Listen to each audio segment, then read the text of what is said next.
The Horrible Gamers podcast may contain content not suitable for all ages. Listener discretion is advised.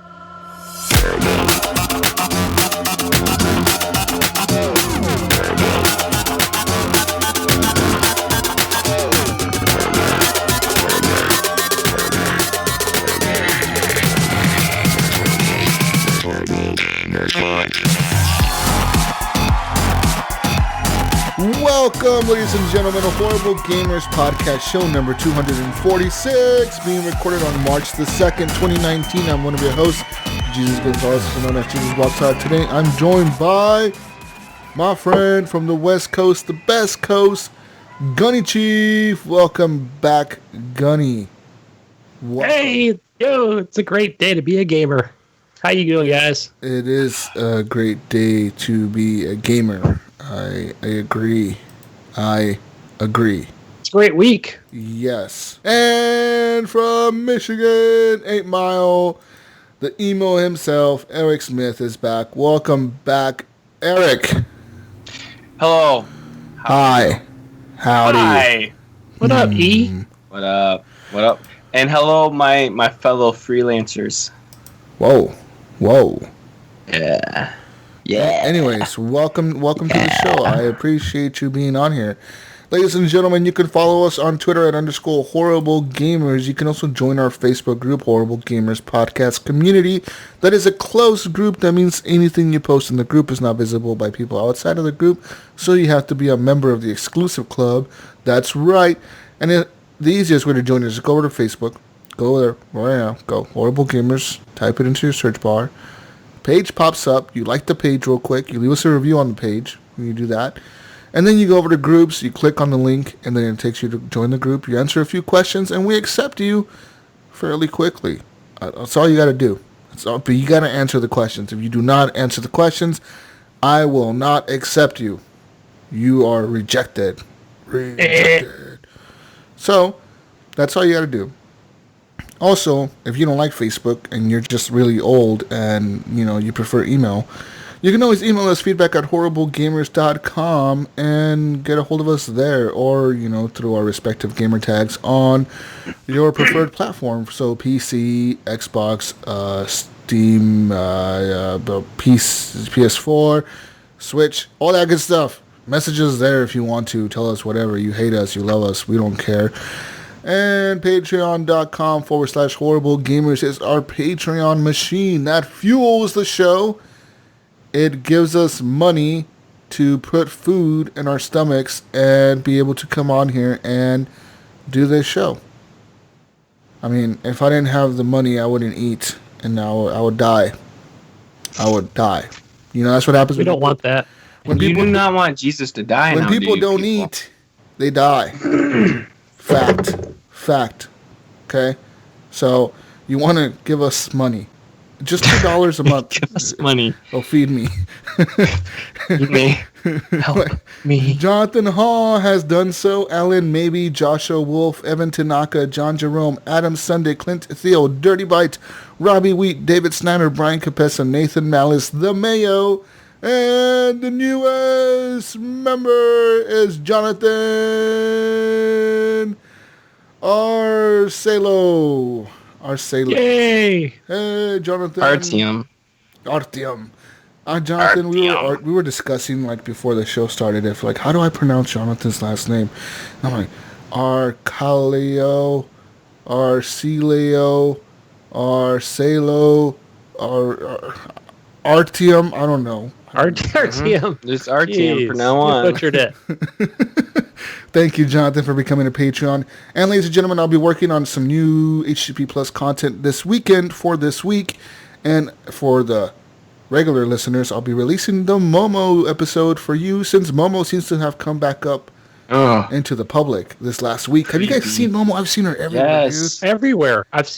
Everywhere. On Twitter, on We TV. were talking about her last month. Did we bring her back? Did we resurrect Momo? We resurrect her, yeah. I think we might have. I think we brought her back. There's a meme out there on Facebook I saw this morning of a chick that looks just like Momo. No shit. Yeah. Her mugshot. They're like, we found her, guys. We found her. Jeez. For a second, I'm like, is this real? I've seen all kinds of memes. I've seen the one where, like, you remember the scary movie where the black girl, I forget her name, but she's beating the chick from the ring. And she's like, I'm whooping her ass, Cindy. I'm whooping Momo's ass. Oh, yeah. She's like fighting Momo. Yeah. I was fucking dying when I saw that. I fucking miss those movies, man. Those movies were so fucking dumb, but they're so funny. Oh, yeah. I'm whooping her ass, Cindy. Fucking whooping Momo's ass. Oh, shit. Anyways, people, we'll be releasing that, talking to you about Momo.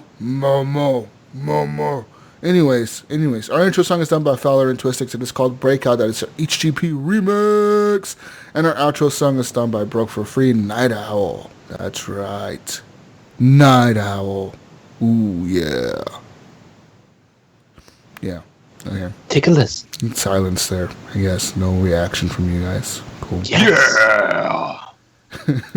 Let's get into video game talk. That's what we're here for, right? Video games, I think. We're going to talk I think about so. them.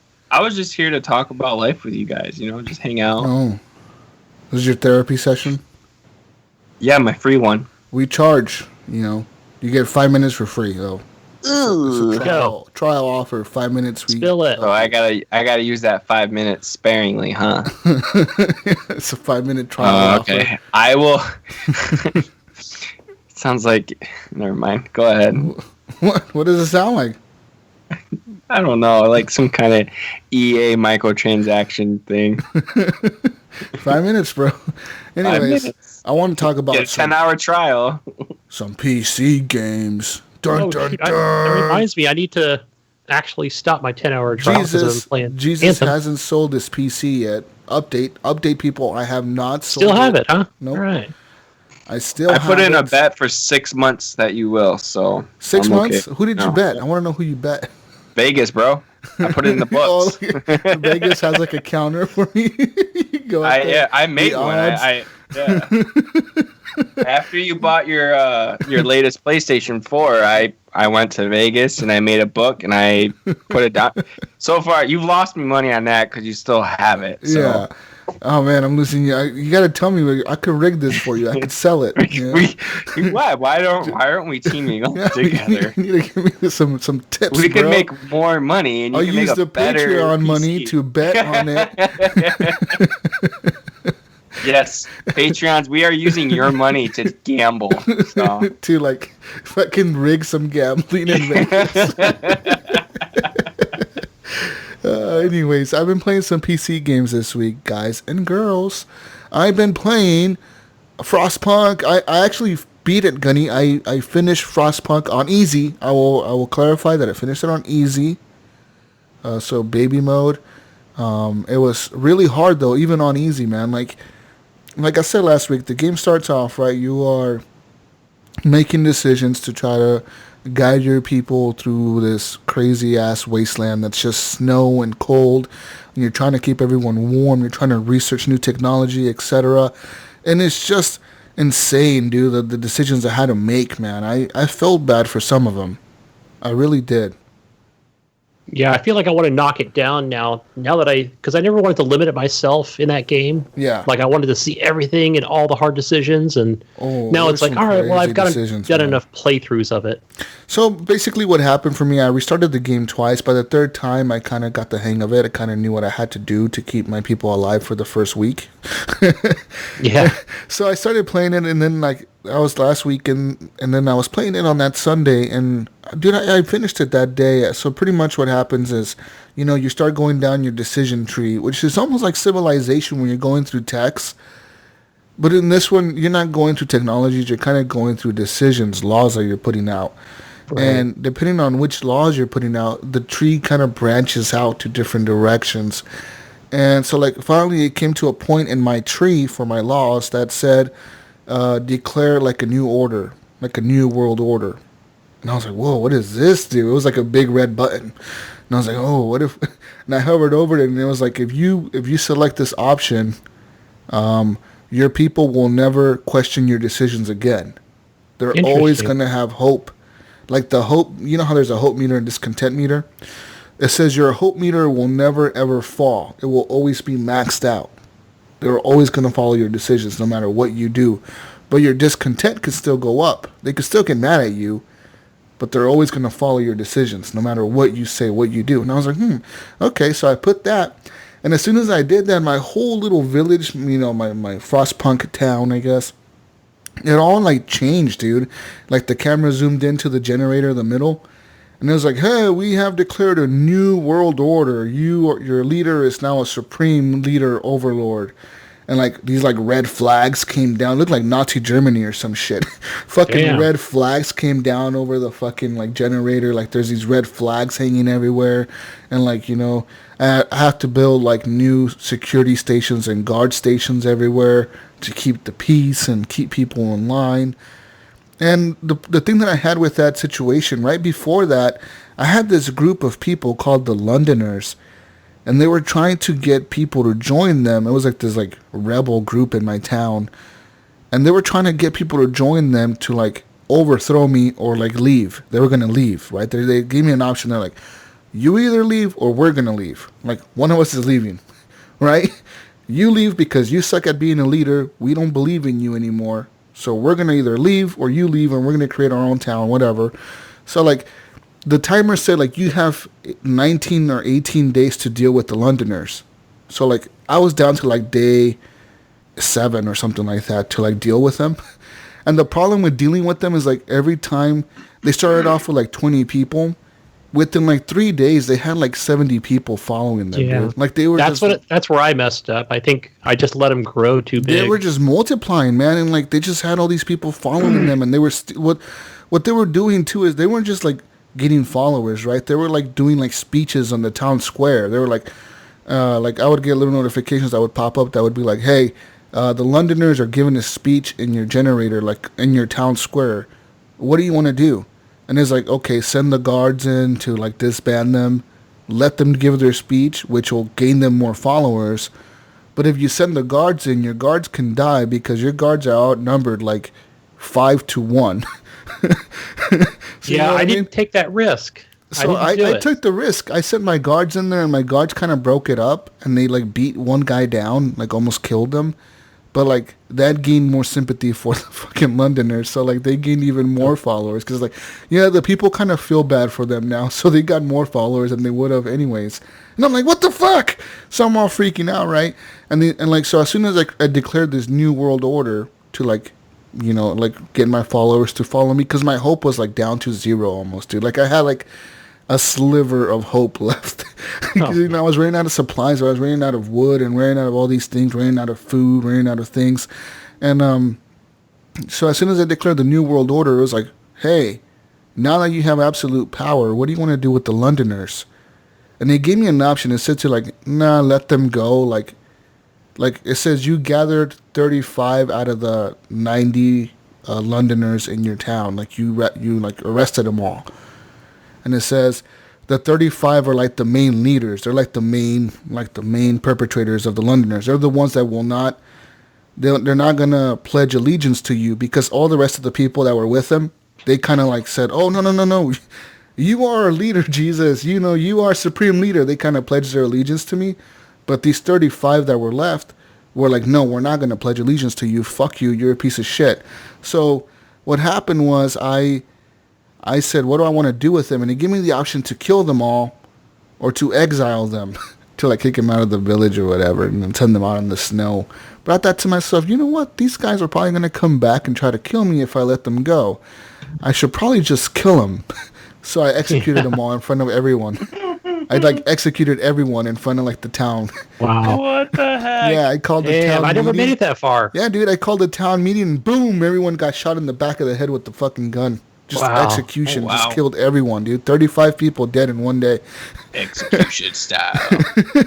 But the thing is, you know, like that's the decisions you have to make, because you think, okay, if you let them go, are they going to come back and cause more problems, or are they going to still be trying to like rally people to join them, you know, from the outside of the village or something? That was my thought process in my head, you know what I mean? Like, I let these people go. Are they really going to leave? They have nowhere to go. Where are they going to go? They're probably going to come back here and sneak in and steal my food and steal my Good call on that, because I just thought, I think I know what the game's trying to do to see if they'll get me to make those kind of decisions. And I was like, no, just kind of break it up, but don't be, super aggressive or... Yeah. And then, like, there was still, a few, like, even after that, like, there was still a few people doing, like, some graffiti in my town that were, like, the New World Order sucks or something like that. They were, like, doing graffiti all over my town.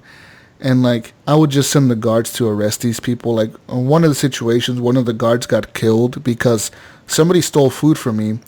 So I sent 5 guards to go arrest that person. The problem is one of the guards got killed. And they caught one of the guys, because there was 3 of them that stole the food, and they only caught one. But they said, like on the screen, it said, like, the guy we caught is not the guy that killed the guard. That guy got away. What do you want us to do with this guy, since he was with them? We need to set an example. And it's like, set an example. You're going to throw him in prison. Like, if you have a prison, you can throw him in prison, or you can kill him, or you can exile him. And I was like, well, he didn't kill him. But he was with him, so he's pretty much, like, guilty for killing him. So kill him. Jeez. So he got you're killed. A tyrant. So he got killed in front of everybody. He got hung in the town square or something like that. And so pretty much, like, I had to keep the peace, dude. And, like, that's how I kept the peace. And then pretty soon, like, you start getting, like, these caravans of people that are coming. And it's like, it's not just like 5 or 10 people at a time. It's like 80 people all at once, dude. They're just coming in these caravans, right? And they're coming and they keep saying, like, look, there's this huge storm coming. We had to leave our town. Can you please let us in? And at first it's like, okay, how many people do you have? And it's like, well, we have 70 people with us. It's like, okay, out of the 70 people, how many of you are healthy? And it's like, well, 50 of us are healthy and 20 of us are sick. And it's like, okay, now you have a choice. Like, you can either say, I don't want any of you to join my village. Like, screw you guys. We don't have enough food for you guys. Or it's like, okay, we'll accept the healthy people, but the sick people could kind of leave. Or we're going to accept everyone, which can kind of overflow your hospitals. You know what I mean? If you don't have enough hospitals set up and, like, these people are sick, you got to amputate them. They're going to be useless. They're going to be using up your food. So pretty much what I did was just accept all the healthy people.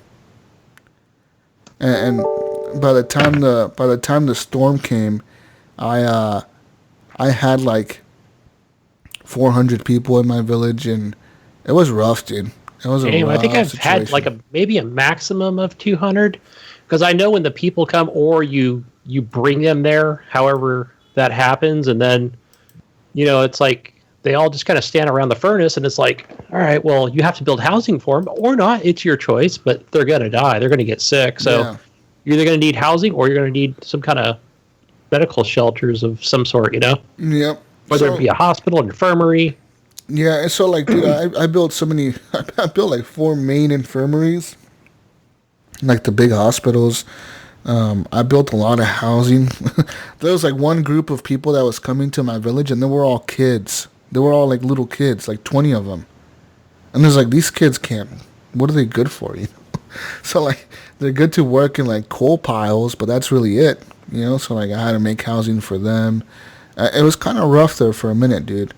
But even when the storm hit, you got to have a bunch of resources saved up, because temperatures go down to, like, negative 120 Celsius, which is really, really cold, and nobody really wants to work in that type of weather. So you got to have to shut down your mines and shut down... You shut down pretty much your whole city, even like your automatons, your big robots. Even those things kind of don't work that well in that cold. So, like, you pretty much have to shut down the whole city. Well, the automatons, will they, if you had them continue to work through that frigid temperatures, is it possible that, they'll just break or something? I don't think they'll break. Or they just work slower? They just work slower, I think. They're just really slow. They're not as fast as they would be. It'll say, like, 20%.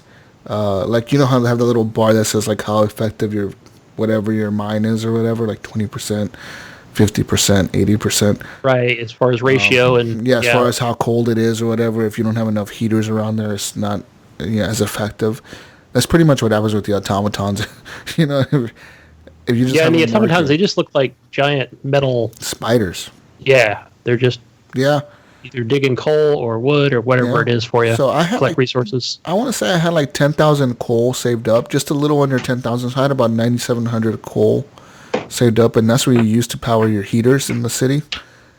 And like, even at 9,700 coal saved up, dude, in a week, man, having your heater set to max to like level 4 and having it max range and all this crazy shit, like that really freaking used up my coal. By like the last day of the storm, the last 2 days, I had no coal left. The people started riots in the streets, dude.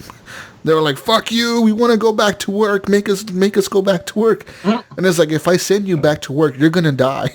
You know what I mean? Like the heaters are not gonna keep you alive. Like even though I have like those little heaters set up around the town, they're not gonna keep you alive. Even if I turn on the heat inside one of the buildings, it's not gonna keep you alive. It's even cold even then. And they're like, "No, send us back to work. We want to go back to work." And like, so just remember on your next, when you do play like a normal playthrough, you build the like the coal warehouses, whatever they're called. Yeah. Where you store wood and coal. Just got to build more. A bunch of those. Yeah. But dude, 9,700 coal was hard to get, man. I had to make some facilities work 24 hours straight for days at a time, dude. Because I know if people are getting injured, and it's like one of them said like an automaton stepped on a kid or something and killed him. Oh no. It's like the people do not trust the automatons. You can slow them down or you can keep them at the same speed. But it was like, why would I slow them down because one kid died? Like, I need the coal. So fuck it. Make him faster. Yeah, move out of the way, kid. Stupid kid. Work faster. But that game is so cool, man. It's such a fucking cool game. I love it, dude. It's intense.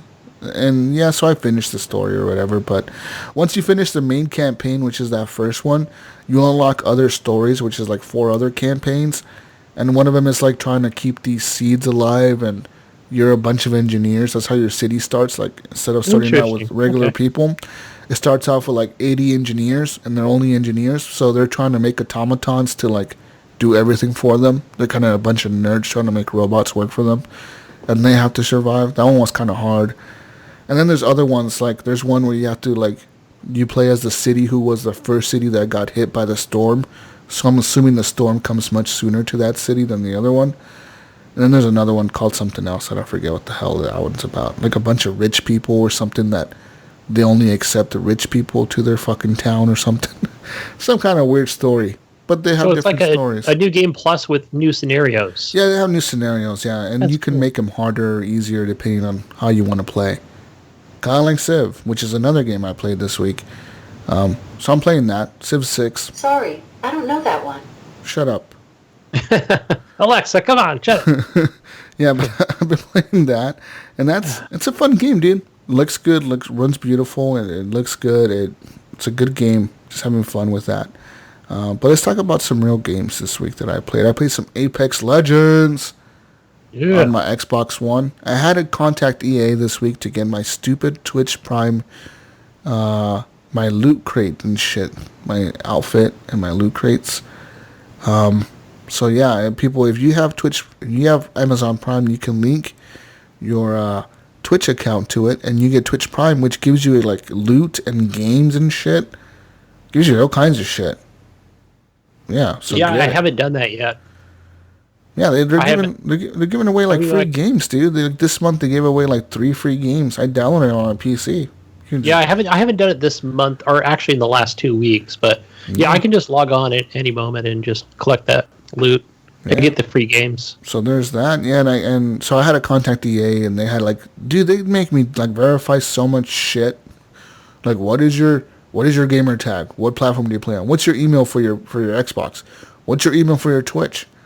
What's your username on Twitch? They had like all these fucking questions. It took me like 45 minutes to get this fucking guy to like reset the account or something. He did something where like as soon as he did it, it worked. And I was like, yeah, because they probably want to know like, and I can see how confusing it is because I know it's connected with my Xbox account, not my PC account. So yeah, it seemed like, and then my PS4 is not connected to the same EA account, which I don't know how to even connect them to that same EA account. It's all weird, man. Yeah, they're all separate. Yeah, it's all what it is. Fucking dumb. But I got my little outfit for my skin for what's his name? Robot dude. The fuck's his name? I just forgot his name. Robbie? I don't know. The robot guy in Been a while since I Apex. played People it. know who I'm talking about. I got the outfit for him, like the purple skin, and I got the 5 loot crates or whatever. Cool game. Going back to Xbox, it's kind of weird, man, because it felt good to use the controller, but and then at the same time it didn't. Because I've been playing so much fucking PC this week. I've been trying to get used to mouse and keyboard, so like switching back to a controller is fucking weird. It's weird to switch back and forth. I'll have to get used to it, because obviously I'm going to play some Xbox games and PS4 games. So like, yeah. But Apex is cool. I know what you mean, because I went and played a game on PC today called Space Engineers, and I was like, it almost felt like almost natural using the PC and mouse. I was like, oh wow, like I was surprised how Like natural it felt. you get kind of used to it, you know what I mean? Like that. Yeah. You get kind of just used to it. It's kind of weird. Like I said, I didn't think it was going to be so easy for me to get used to this mouse and keyboard. I'm not completely the best, but I try to learn here and there. Are you MLG? No way, dude. Oh, There's not no way. yet. No fucking way. I don't know, Not dude, yet. man. Not even close. It'll probably take me a month or so to get used to that type of shit. Other games that I played this week. What other games have I played? That's really it, man. I really only played Apex. I kind of went back to Metro a little bit. I just can't do it. Man. I can't go back.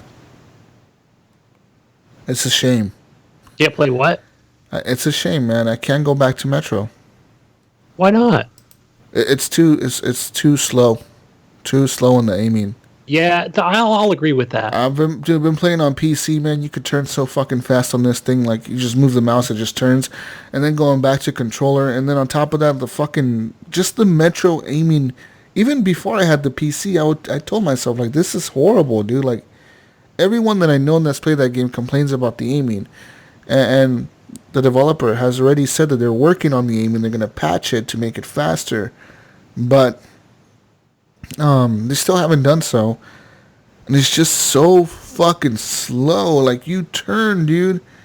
And it's just like a turtle, man. You're just like turning really slow. Am I not turtle enough for the turtle club? It's so slow, dude. No, it's not even Slower than Red Dead? It's way, like, take Red Dead and slow it down, like, times Ugh, that 10. Sounds horrible. Slow it down times 10. Like, not even twice, not even 3 times. Slow it down like 10 times.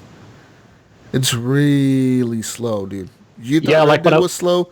This game is gonna make Red Dead look like fucking Call of Duty, man. Yeah. Jeez. It's that slow. Yeah, it's like being in the warehouses this week and just a lot of confined spaces. You know, it's like, all right, move the right analog stick. Okay. Like, I don't get those high refresh rates, you know, like I would be on PC. So, yeah, man. It's just so, I don't know. I didn't like it. I want to finish the story, though. So I'm hoping that the developer gets the fucking game patched to make it a little bit faster for aiming. So I get that story done. And then it's a story that I'll play again in about a couple years or a year or two. A couple years? Yeah, like I'll go back to it a couple years from now. Yeah, the whole story. Because Metro is that type of series for me. Like the Metro 2033, I played it, and then I didn't go back to it for years, and then I beat it again. So like, it's a good story to like go. You can always go back to that story and play it, and it always makes sense. You know, it's not a boring game. It's a fun game. It's just kind of ridiculous how slow the aiming is on this one. Even compared to the old Metros, man, like it's way slower. Way fucking slower.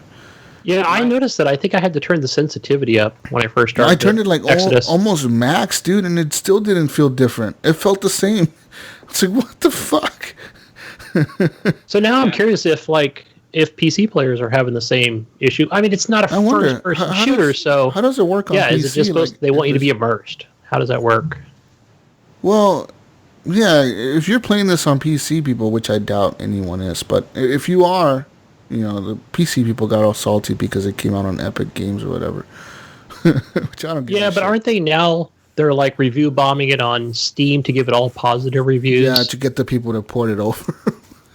Yeah, whatever. I don't fucking. You guys are weird, but Yeah. But anyways, like if you are playing this on PC, like how does it turn? Is it slow? Is it really slow? It has to be, man. You know what I mean? I don't know. Maybe it's different. Maybe you can change it on PC. My wife gave me permission to buy a game, and this is the game I'm going to be buying next week. All right, cool, man. Yeah. It's a cool story. Like I'm not gonna lie, Oh no, yeah, I'm excited. Is it's probably the most immersive game I played this year. That, or should I? Because I'm sure this game will go on sale within 6 months. Oh yeah. I think I should just pick up Division 2 instead. I think you should too, Eric. It's probably the best. Bet, I'm in, buddy. dude. I'm in that looter shooter mood right now, man. But I'll talk about But you that. already got Anthem, so what the fuck? I know, and I'm loving it. So why pick up another one? You just stick to Anthem. Because I love the Division. Okay. Anyways, that's really all I played, Gunny. Yeah, I played a little bit of FTL. That game is ridiculous hard. Ridiculous. I played it for like a minute. I downloaded it. It was later, a couple of weeks ago. It was late at night, and I was like, oh, I'll just pick it up again later on. It's I haven't. stupid. Fucking hard. Did you pick it up on sale? That's when I got it. No, I got it through Mayo. And Okay. everyone's like, oh, it's just like Bomber Crew, and you like Bomber Crew. I was like, yeah, I like Bomber Crew because Bomber Crew is fun. It's kind of easy. It lets you ease into it. And, you know, it's hard sometimes, but you know, like you get the hang of it. And it's like FTL, man, it's insane, dude. Like the fucking shit catches on fire, your people die, and you're just like, okay, good luck. My whole I'll spaceship definitely caught play on some more fire this the week. other day. The entire spaceship caught on fire. Entire Oh, fucking thing. man. Like the pilot, like somehow they shot a missile and they blew up the cockpit, which killed the pilot right away. He's dead. He's on fire. He's dead. And then everything from there on out caught on fire. And you know how the camera room is like like one room away from the cockpit? It's like you go to, you know, one room away and it's there. So the fire was spreading pretty fast. And it destroyed the cameras. So when it destroys the cameras, the only rooms you can see is the room that your people are in. So you don't know how far the fire spread. And then on top of that, I couldn't. Until they go there. On top of that, the room right next to the camera room is like another type of room.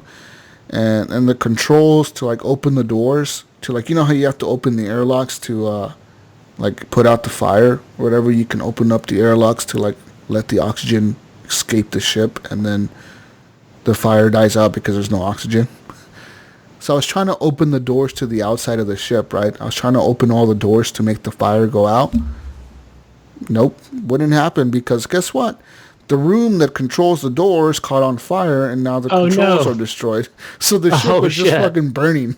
I was like, well, you guys are dead. Fuck. You guys are dead as shit. And I could be wrong on this as well, but, you know, when you're trying to... I know the situation you're talking about only because I've seen the streams, but isn't it also that your guys are also running out of oxygen at the same time? Well, yeah, because if you're, say your ship, like the oxygen room breaks down or something, or like if you open the doors too much and you leave them open, the ship is leaking oxygen. So you got to be quick about it. That's the thing. It's like it sucks. Stuff. It's hard, really hard. It's a hard game, dude.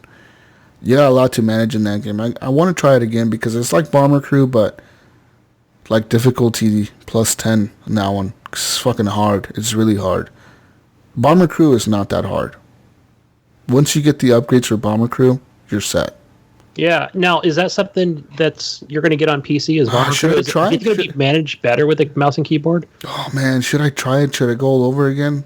The HGP 1, that's my plane in the Xbox version. It's like a badass plane, dude. It has everything upgraded. Like, literally, I think I only have one mission left in that story to beat the campaign. Like, I did everything. I've done all kinds of side missions. I think 2 of my planes have actually blown up and everyone has died. So I've had to restart a crew like twice now, but my plane currently, dude, the one that I have on Xbox, the HGP-1, that fucking plane is beast, man. That thing could not go down. It's a fucking flying fortress, dude. Sweet. So I don't know. It's going to take a long time to restart. Because I spent hours in that fucking game, dude. Just sitting there for like 3 hours playing Bomber Crew. Damn. Not talking to people, ignoring party invites and shit. That's when you get really immersed. You know, you really like the game, you know? Yeah, dude. I literally ignore party invites because I'm like, people are inviting me to play like Call of Duty. I'm like, no, Bomber Crew is funner right now. I don't want to deal with Call of Duty's bullshit, you know? Anyways, Yeah. that's that. I played a little bit of Mass Effect Andromeda on PC. Looks amazing. Fucking amazing. Game runs beautiful. I love it. I fucking love Andromeda. I love Mass Effect. That's it. I love Mass Effect. That's all I'm gonna say. Awesome. I should play more Anthem though, because it reminded me of Anthem. You're liking Mass Effect through the second playthrough? Andromeda, yeah. It looks better than it did on my Xbox, except for the HDR and all that shit's not there, but Right. I mean the game looks good. It runs like at fucking higher frame rates, dude. Like on Ultra, it still runs like at 90 frames a second or some shit. Mm-hmm. So yeah, the game is good. And actually, I'm playing it with a controller. Like you can play with a controller on Xbox controller. You just plug it in, and it's like doo doo. Yeah. Here's an Xbox controller. Yeah, use it just like an Xbox One. Just play it through with it. It's fine. And being a single player RPG, it's easy to use a controller. You know what I mean? Yeah.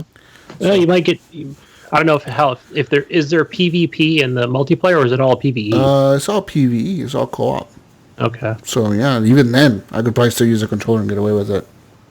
Nice. So yeah, it looks amazing, and that's all thanks to EA Access Premier Origin Access Premier. Now that's called. 15 a month, right? Yeah, 15 a month, but you get quite a bit of games, dude. Like the game list on that fucking Access thing it's a lot of games, dude, for $15. I like how you had mentioned that, and I went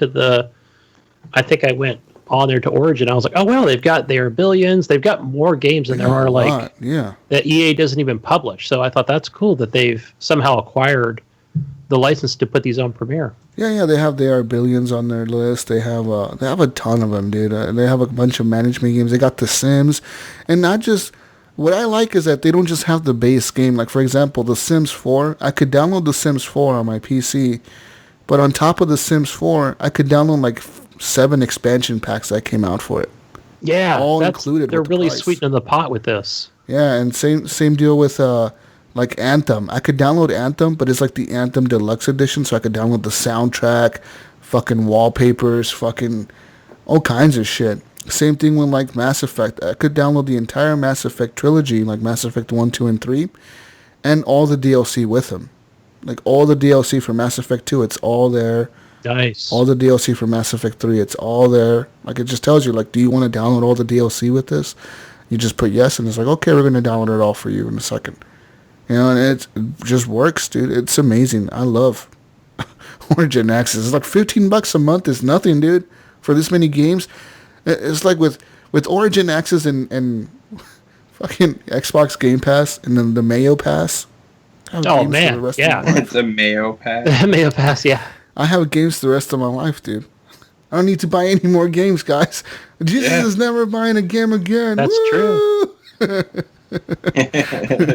I'm being honest. Like, if Ubisoft announces a pass, I'm fucking signing up for it. I don't give a shit if they put like 3 games on there.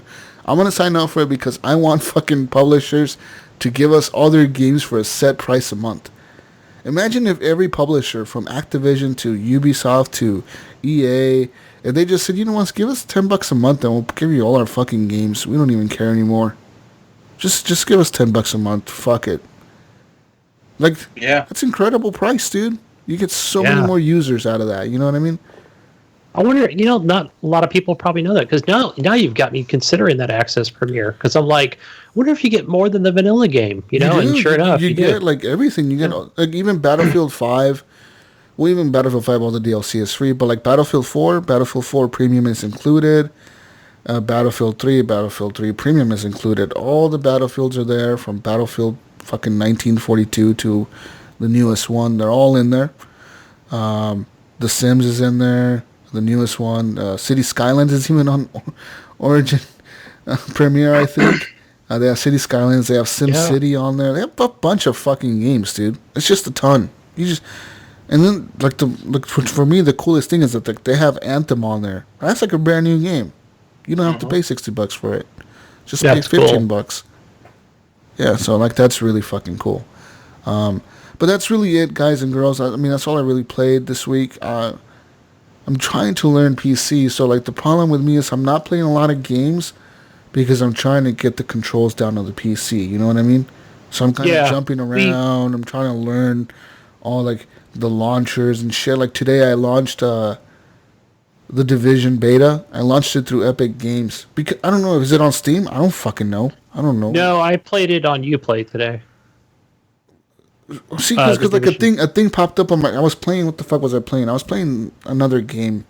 I forget what game I was playing. I was playing a game on here, and like a little thing popped up that said like, "Hey, by the way, the Division 2 beta is now available to download. Do you want to download it?" And I was like, "Okay." And it was like, "Okay." And it's like, link your Uplay to your Epic launcher. So I linked it, and it's like, "Okay, we're gonna download it for you."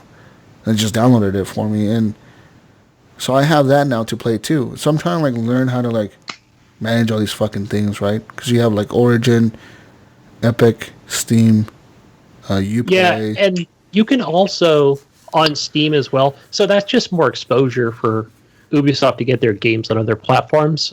Yeah.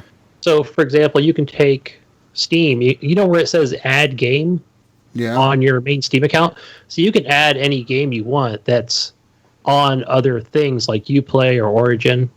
It'll all just work. It'll all just work. It'll actually just verify that, oh, okay, you do own this game, or yeah, it's a demo on Origin or other platforms. So okay, yeah, I'll have to check that out. And and Fortnite. That's good on Epic that they've done that as well. I have Fortnite installed. I think keeps updating. It's automatic. Isn't it? Every time I turn on my PC, it's like Fortnite's been updated. I didn't even launch that fucking thing. I don't know what the fuck. I just keep it on there to say, yeah, thank you, Epic. Cool. Yeah, Epic, I'm gonna never play cool that. Story. So we've played it on Xbox already. Yeah, but Epic gives you free games too, dude. If you launch the Epic launcher, you go to free games. They have like a free game. Like right now, it's Dimbleweed Park or something like that. Yeah, I forgot what it was last month. So yeah, it's like a free game every month. They're 1 or 2 games. Yeah, they're like giving every out 2 weeks or something. And like next week. On the 7th, they're going to give away Slime Rancher, which isn't a big deal, but I mean, it's a free fucking game. Who cares? Literally, it's just for you having the launcher. Yeah, I think all this competition is great, It's fucking cool. Amazon's Twitch, you've got... Yeah, Amazon giving you free shit, too. Like, everything's free, man. Everything's fucking free! Never paid for a game ever. Socialist. Yeah, woo, socialist internet, free everything, even though I'm still paying for it somehow because I'm subscribed to all this shit. Who cares? It's free. All included. All included in my fucking pass of some kind of pass. Yeah. I want to try that new game came out on PSVR called Honor and Duty. Yeah. I heard about this. It's a PSVR game. It looks like a old school Call of Duty or Medal of Honor. So they call it Honor and Duty, and it's pretty much World War II based VR shooter, a multiplayer only, with like game modes like Battlefield. So pretty much there's like a conquest mode that's like enemies capturing C, enemies captured B, enemies captured A. So you have team deathmatch, and you're pretty much on a team in VR. Aim controller support is in there, so that's really cool. And the game is only $10. I want to try it. But there's a problem. My PS Plus subscription literally expired fucking 6 days ago. Oh no. So, in my pissed offness at Sony, I'm like, fuck you, I'm not paying for PS Plus again. But I have to if I want to play Firewall ever again, which they just released a new map for it, like yesterday. So it's like, okay, if I want to play Firewall, I'm going to have to get PSVR, which is bullshit, dude. If you bought a PSVR, you should not be required to pay for PS Plus. I paid $300 extra dollars for that fucking thing. And I still have to pay $60 to be able to fucking play it online. This is bullshit. Yeah. Fucking bullshit. On PC, it's not charging me. What the fuck, Gunny? I'm mad. That's it. You know what? Fuck those consoles, man. I'm gonna throw that PC exclusive. Eric, you want a PS4 Pro? Yeah. You want an Xbox Send X? me $200, and I'll send you a PS4 Pro to your house. And You know what, Jesus? I just looked at CD keys. I don't see any PlayStation Plus accounts for US accounts. Damn it! See, like no sale. I need a fucking wait for a sale or something. Because right now there's not going to be any. You know why? Because they're giving away like Call of Duty 4. Of course, they're giving away a good game when I don't have it. No, they're giving rid of away Rainbow Six. Siege. Yeah, for new PS Plus they're members. Giving that for new if PS they get the Plus. year. Yeah, if you get a year, if you buy the year card, you get Rainbow Six for free. But I think for PS Plus, like PS Plus games with Plus or whatever, they're giving out like Modern Warfare Remastered. Yeah, Modern Warfare Remaster, and then can't remember the other one. What bullshit is this? The fuck? What the fuck? I know. I'll download that Modern Warfare Remaster. Cool story, Eric. Yeah, motherfucker, you. Looks like you can buy. Hey, you know what? Game share, Eric. Game share. I don't game share on PlayStation. Sorry. Whoa. Dude, no, Sony, Mr. Rich guy over here. Sony frowns upon that, man. They're not like Xbox, console peasants. You know what I'm saying? I don't get. No, it's like Sony will shut your system down, man. Sony ain't doing shit. How do they shut your system down? They will. I don't know. What? Tell us. How many systems have you seen shut down? Look at my hairline. Yeah, you know what? Your fear tactics won't work. Yeah, like your fucking lies, your fucking CNN fake news ain't gonna work on us. All right. Anyways, I'm done. I'm fucking done. That's all I played this week. Go ahead, Eric. Don't mention the same fucking games I just mentioned, motherfucker. Do not fucking mention. Stay in your lane, Eric. I did play Frostpunk. Yep.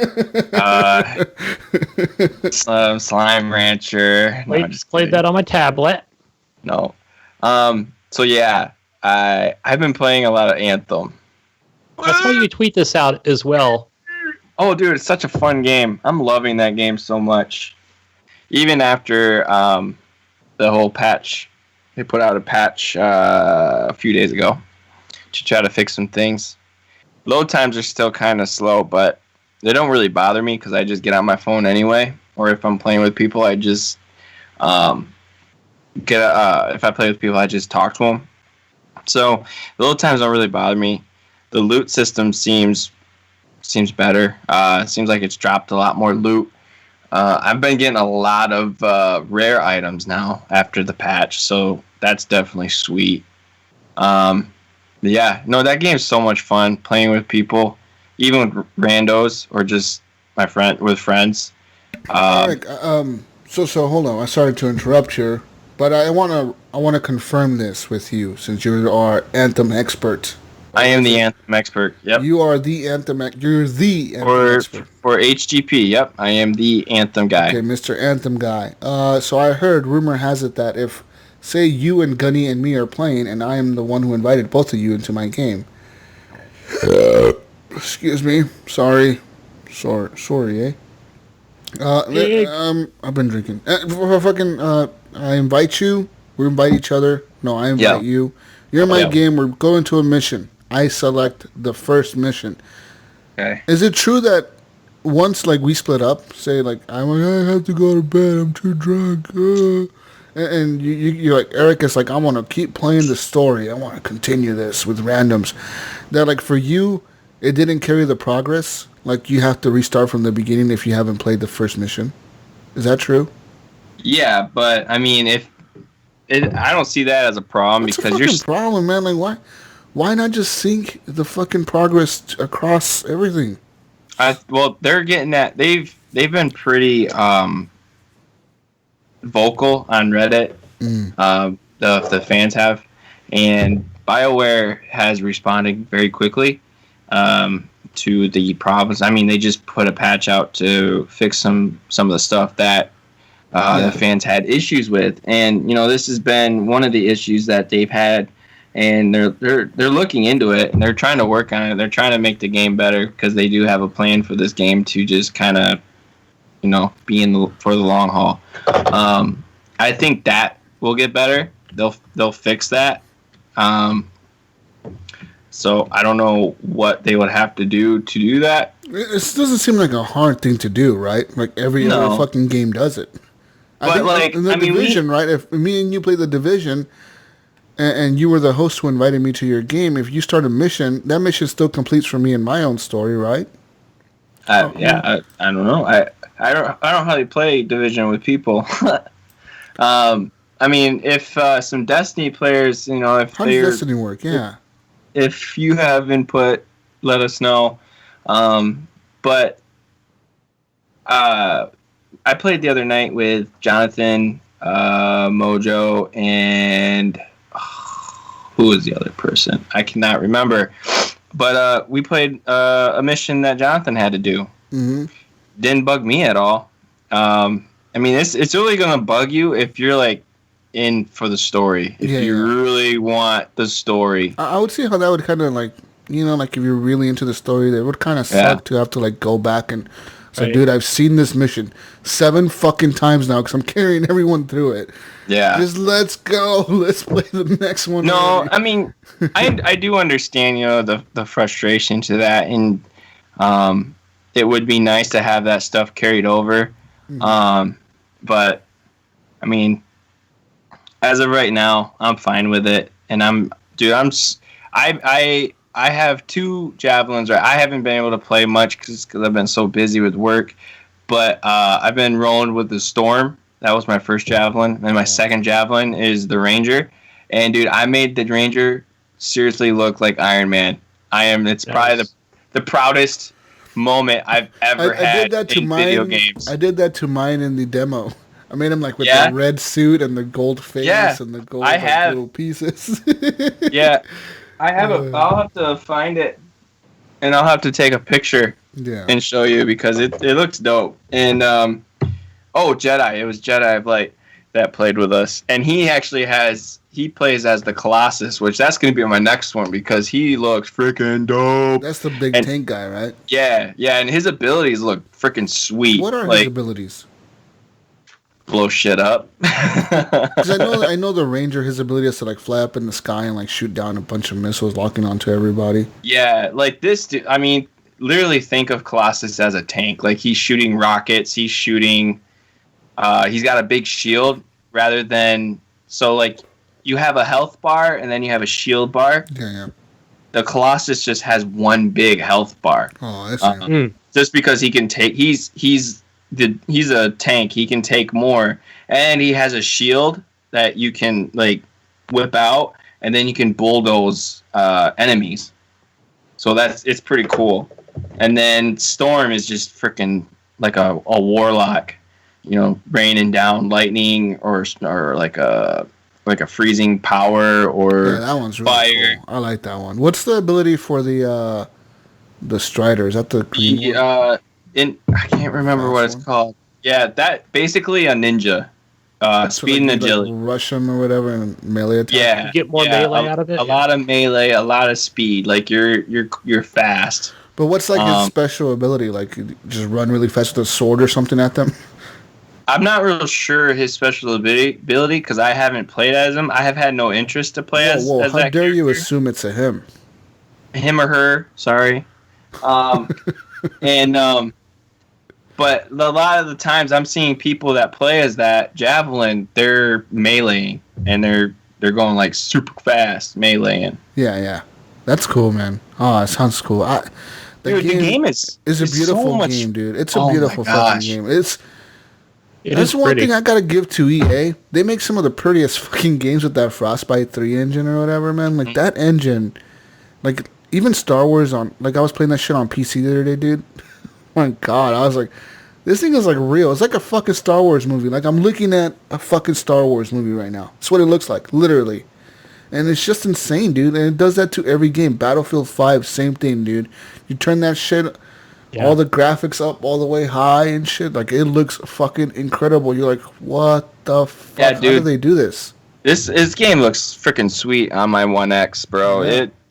Same and here. imagine the HDR and everything. It's so good. It's so nice too because nothing like drops. Like the resolution doesn't drop, my frame rate doesn't drop when there's such chaos happening. Like That's so cool. much explosion is happening.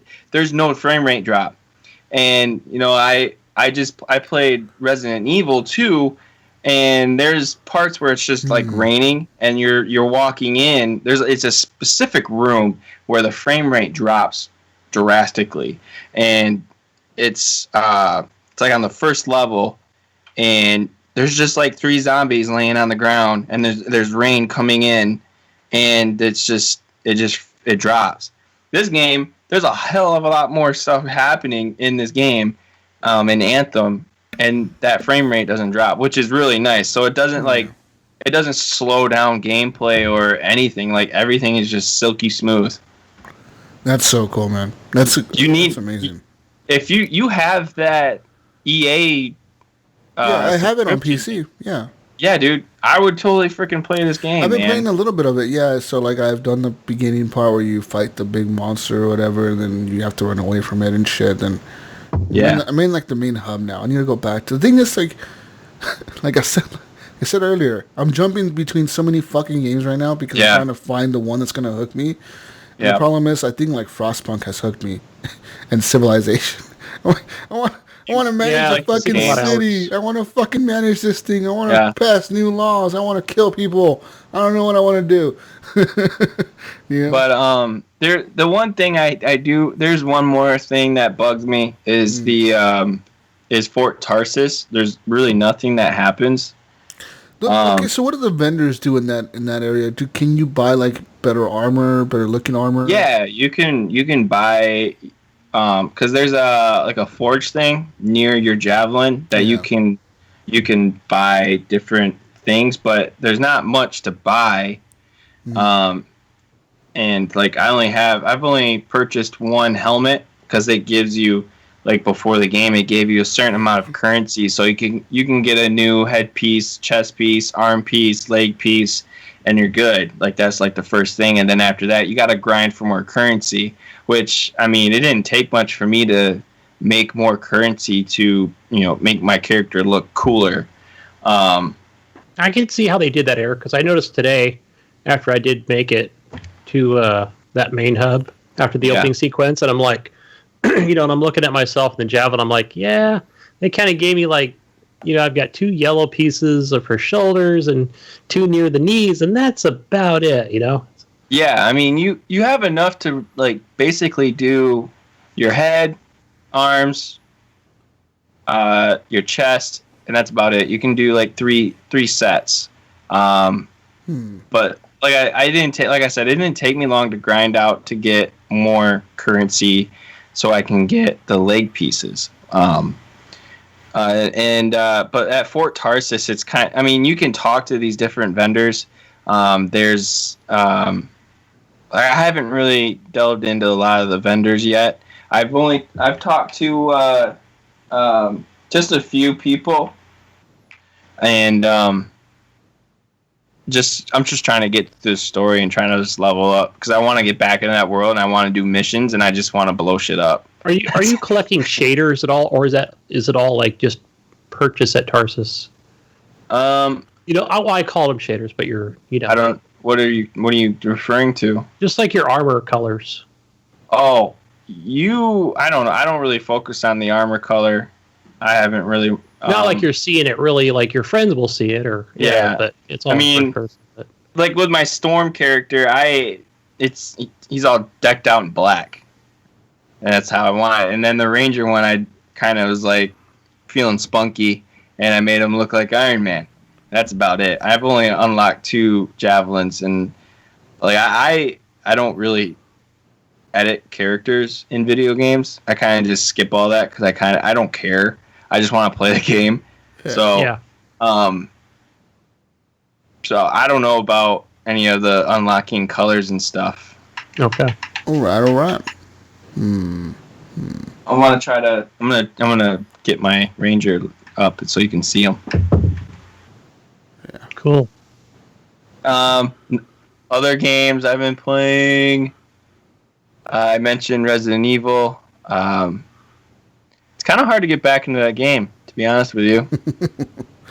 Yeah, I bet. I have played at least once a week to remember the controls and where I'm at and where I'm going.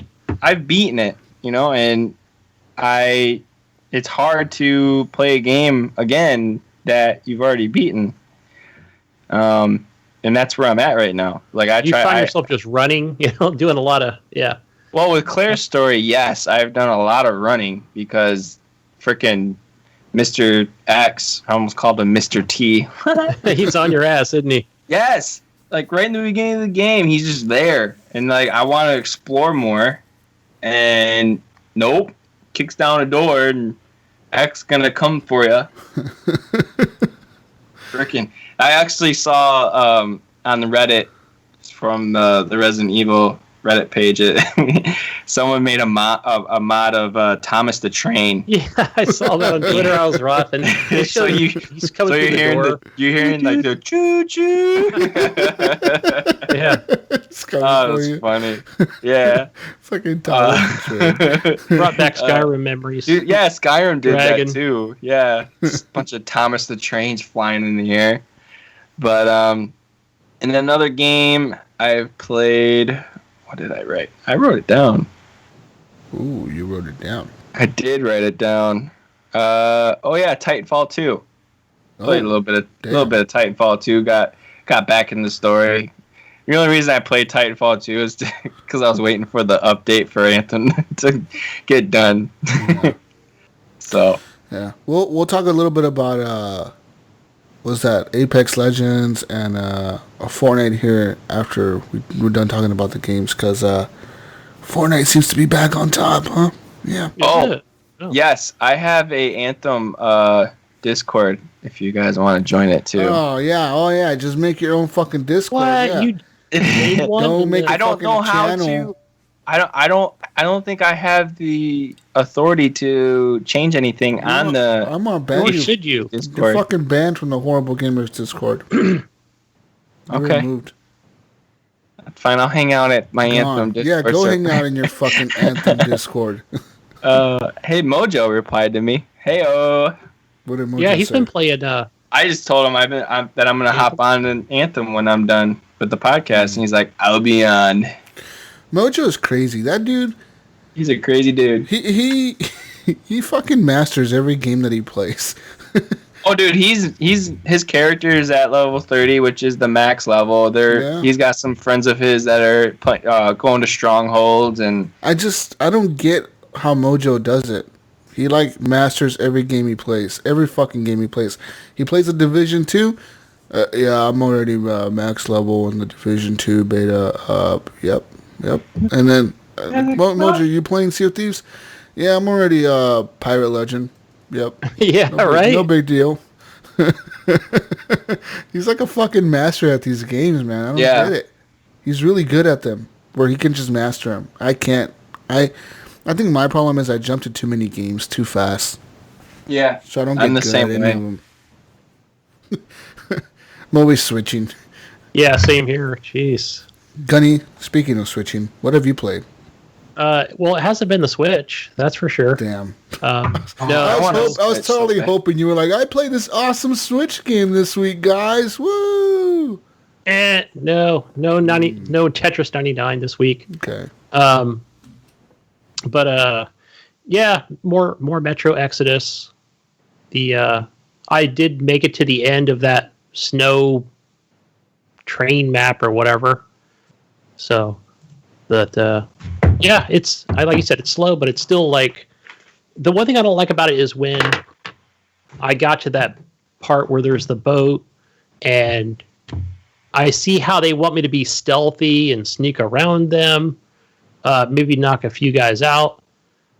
But and then when you go back to reload, what it is in the menu is, I think you could do manual saves, but it'll only go back where it says, go back 1 minute. Right? So when you reload, it's 1 minute ago. But it's like, it'll just put me back into a firefight. Where I'm like, oh, crap. So now I'm just going to kill everybody, you know? Yeah, I agree, man. So Maybe 2 minutes? Maybe 3? I don't know. But yeah.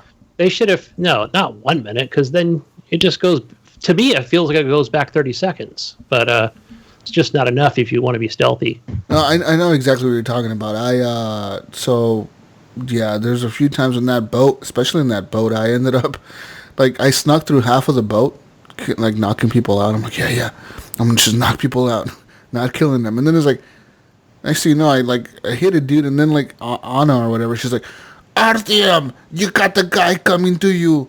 And it's like, oh, shit. And I was like, where the fuck is he at? Where the fuck is... Hey, who's that over there? And then they, like, ran over right to this dead body that I had left right there. Hey, I'm gonna get that little beach. It's a tight little area. It's like you have to watch a tutorial on how to get by them all. And then everyone just started, like, all my guys just started shooting, like, everyone that was with me or whatever, like, my squad, and then Anna, they all just started sniping and shooting at everyone. And then... That is cool that she is up on that scaffolding. Just watching her back, kind of. She does get a few kills, but, I mean, she's not the best shot as a sniper. Like, I feel like as a sniper, I would probably be the one that should be up there. She should be doing the mission. Yeah, exactly. Like, it would be... That probably would have been a better sequence. Like, all right, you see this guy, Artyom? You know, you got your radio, like, I'll just take him in the head. Shoot him in the head. Yeah. But yeah, the game is good. The game is good, though. It's not a bad game. It's just the aiming is really slow. That's it. That's the only gripe I have with that fucking game. Yeah, but a great story, and just I'm still enjoying it. I get totally immersed into that game, for sure. I ended up actually running into the guy who created the Metro series. I saw him on Instagram. He's not that old, man. He doesn't look like an old dude. He looks like a young fucking hipster. He's like Gunny, where he dresses like a hipster and shit. And like the author, or like the author. Oh, the actual the author of the books. Yeah, he's like a young Russian dude. He's obviously Russian. He writes the books in Russian and English. Yeah, great writer. Yeah, he has like Metro 2032, 2033, 2034, 2035, 2036, Exodus. He wrote Metro Last Light. He pretty much writes the stories for all the Metros, including the games. I think he like puts a lot of input into them. But like it was pretty cool because on his Instagram he had pictures of the launch party of Metro Exodus in Moscow when they launched the game.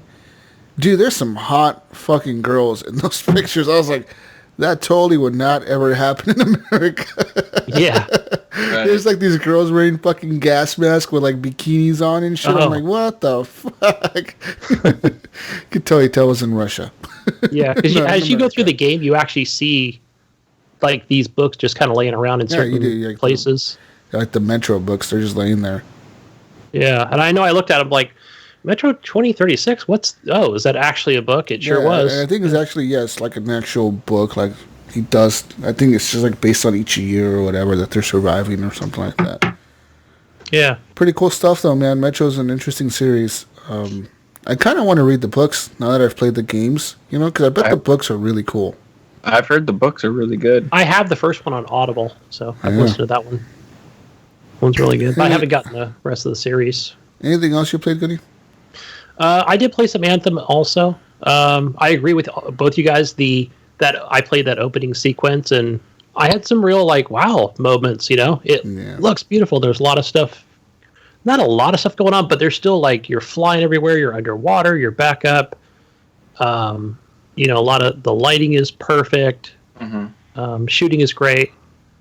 So I'm also playing as a ranger. It's just awesome to jump from a mountain, and then you're just seeing like the horizon of the game.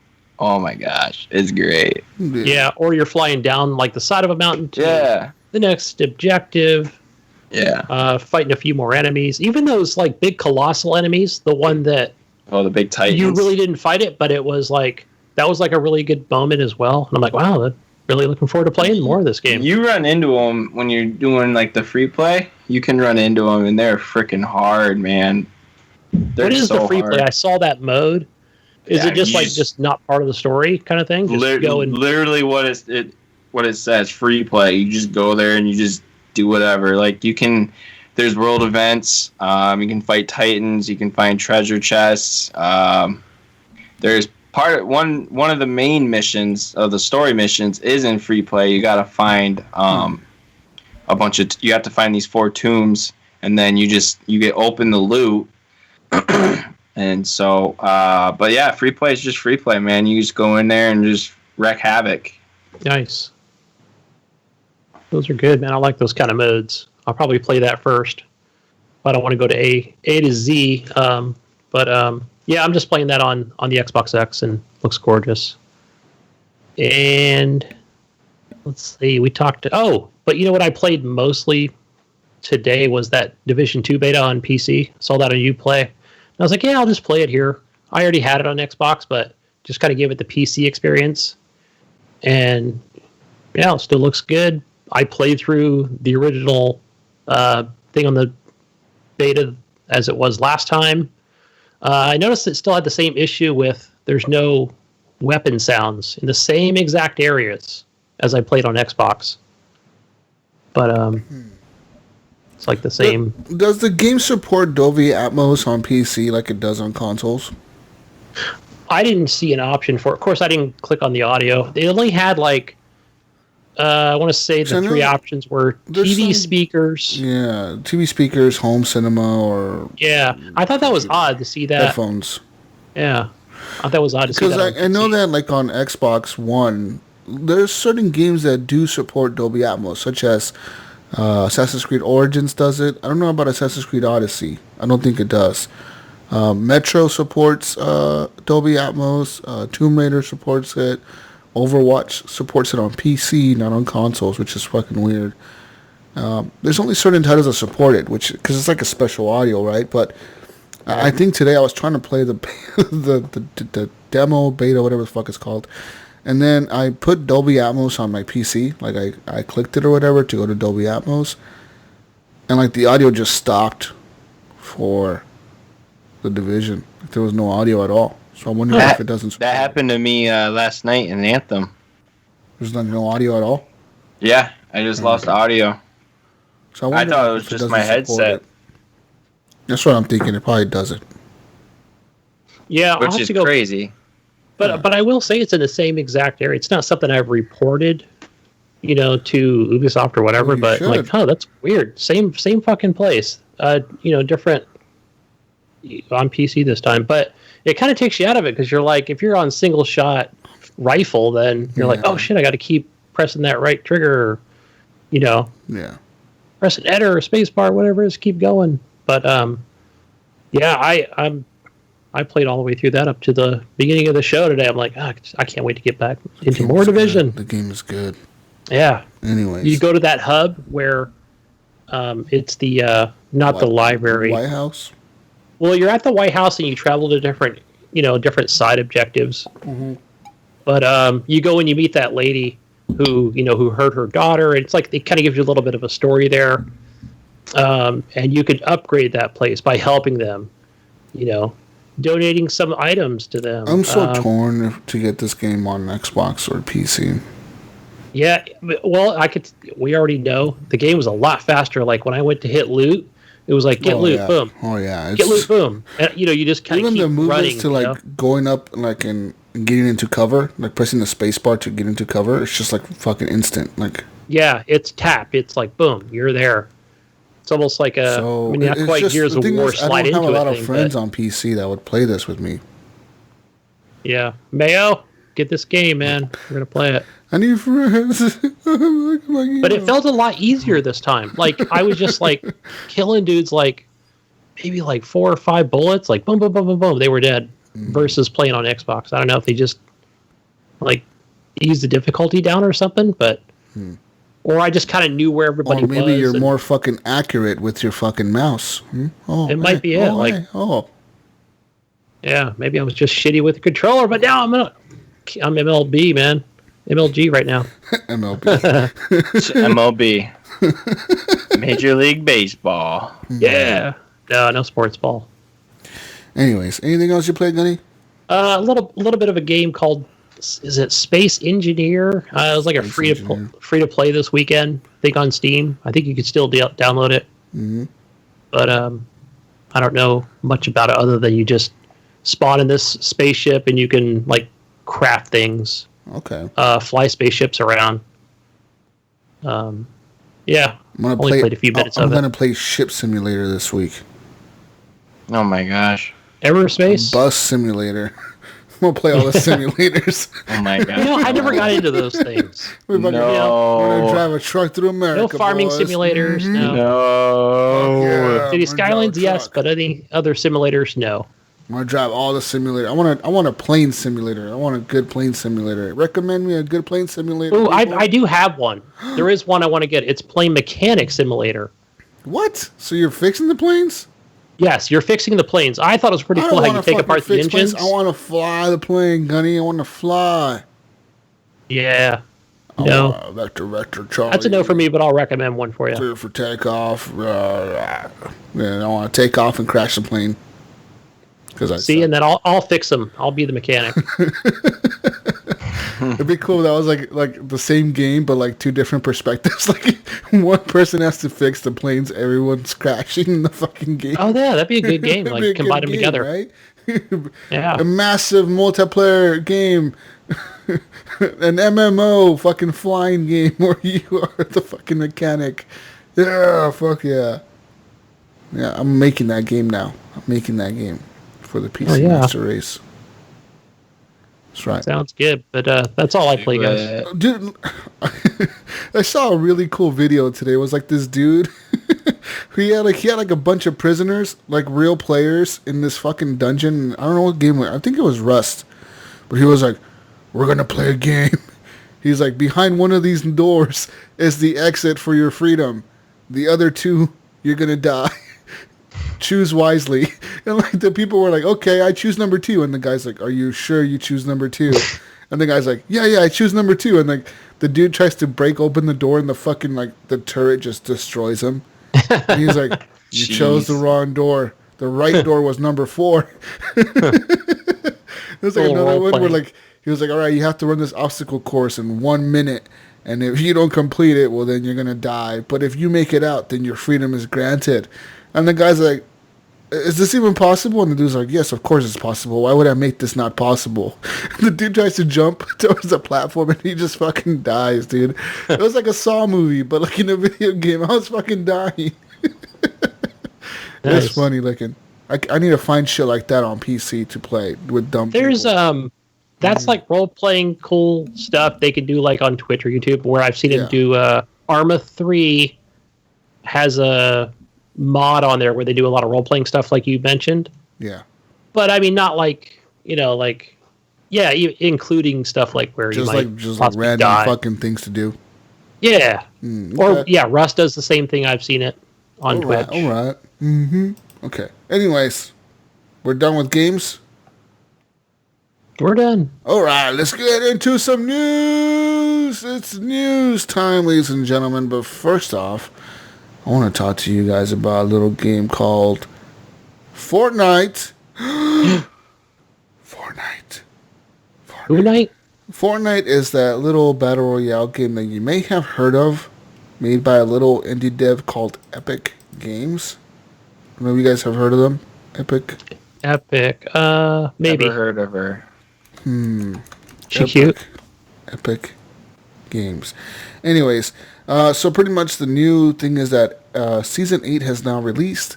With the Season 8 update, Fortnite has added a brand new ping system to the game.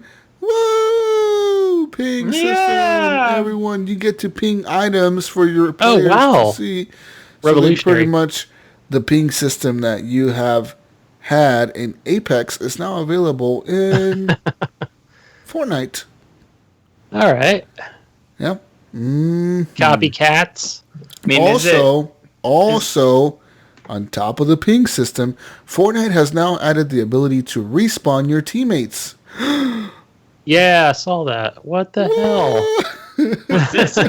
was this in high demand, or is it just they really are just copying? It's just that, like, yeah, pretty much, like. It must be that, like, I don't know. There must be the people that support the game or whatever they're in close contact with. Just complete. Well, Apex has it. Why doesn't Fortnite have it? We need that. Bring it to the game. So pretty much like they say that the respawn system hasn't been implemented yet, but there has been files that have been found, but people have been data mining, and they pretty much found this van. It's modeled and everything. They found the texture packs and everything. It's in there. You could find the picture of the van online. And pretty much what happens is if your player dies on your team, you can pick up a card, just like Apex. You can download the card. And this one, you pick up a card out of their pocket or whatever, and you run towards one of these vans. You scan the card on the van, and they jump out of the van. Okay. Boom, respawned. Yep, just like Apex. Mm-hmm. Uh-huh. Yeah. Sure.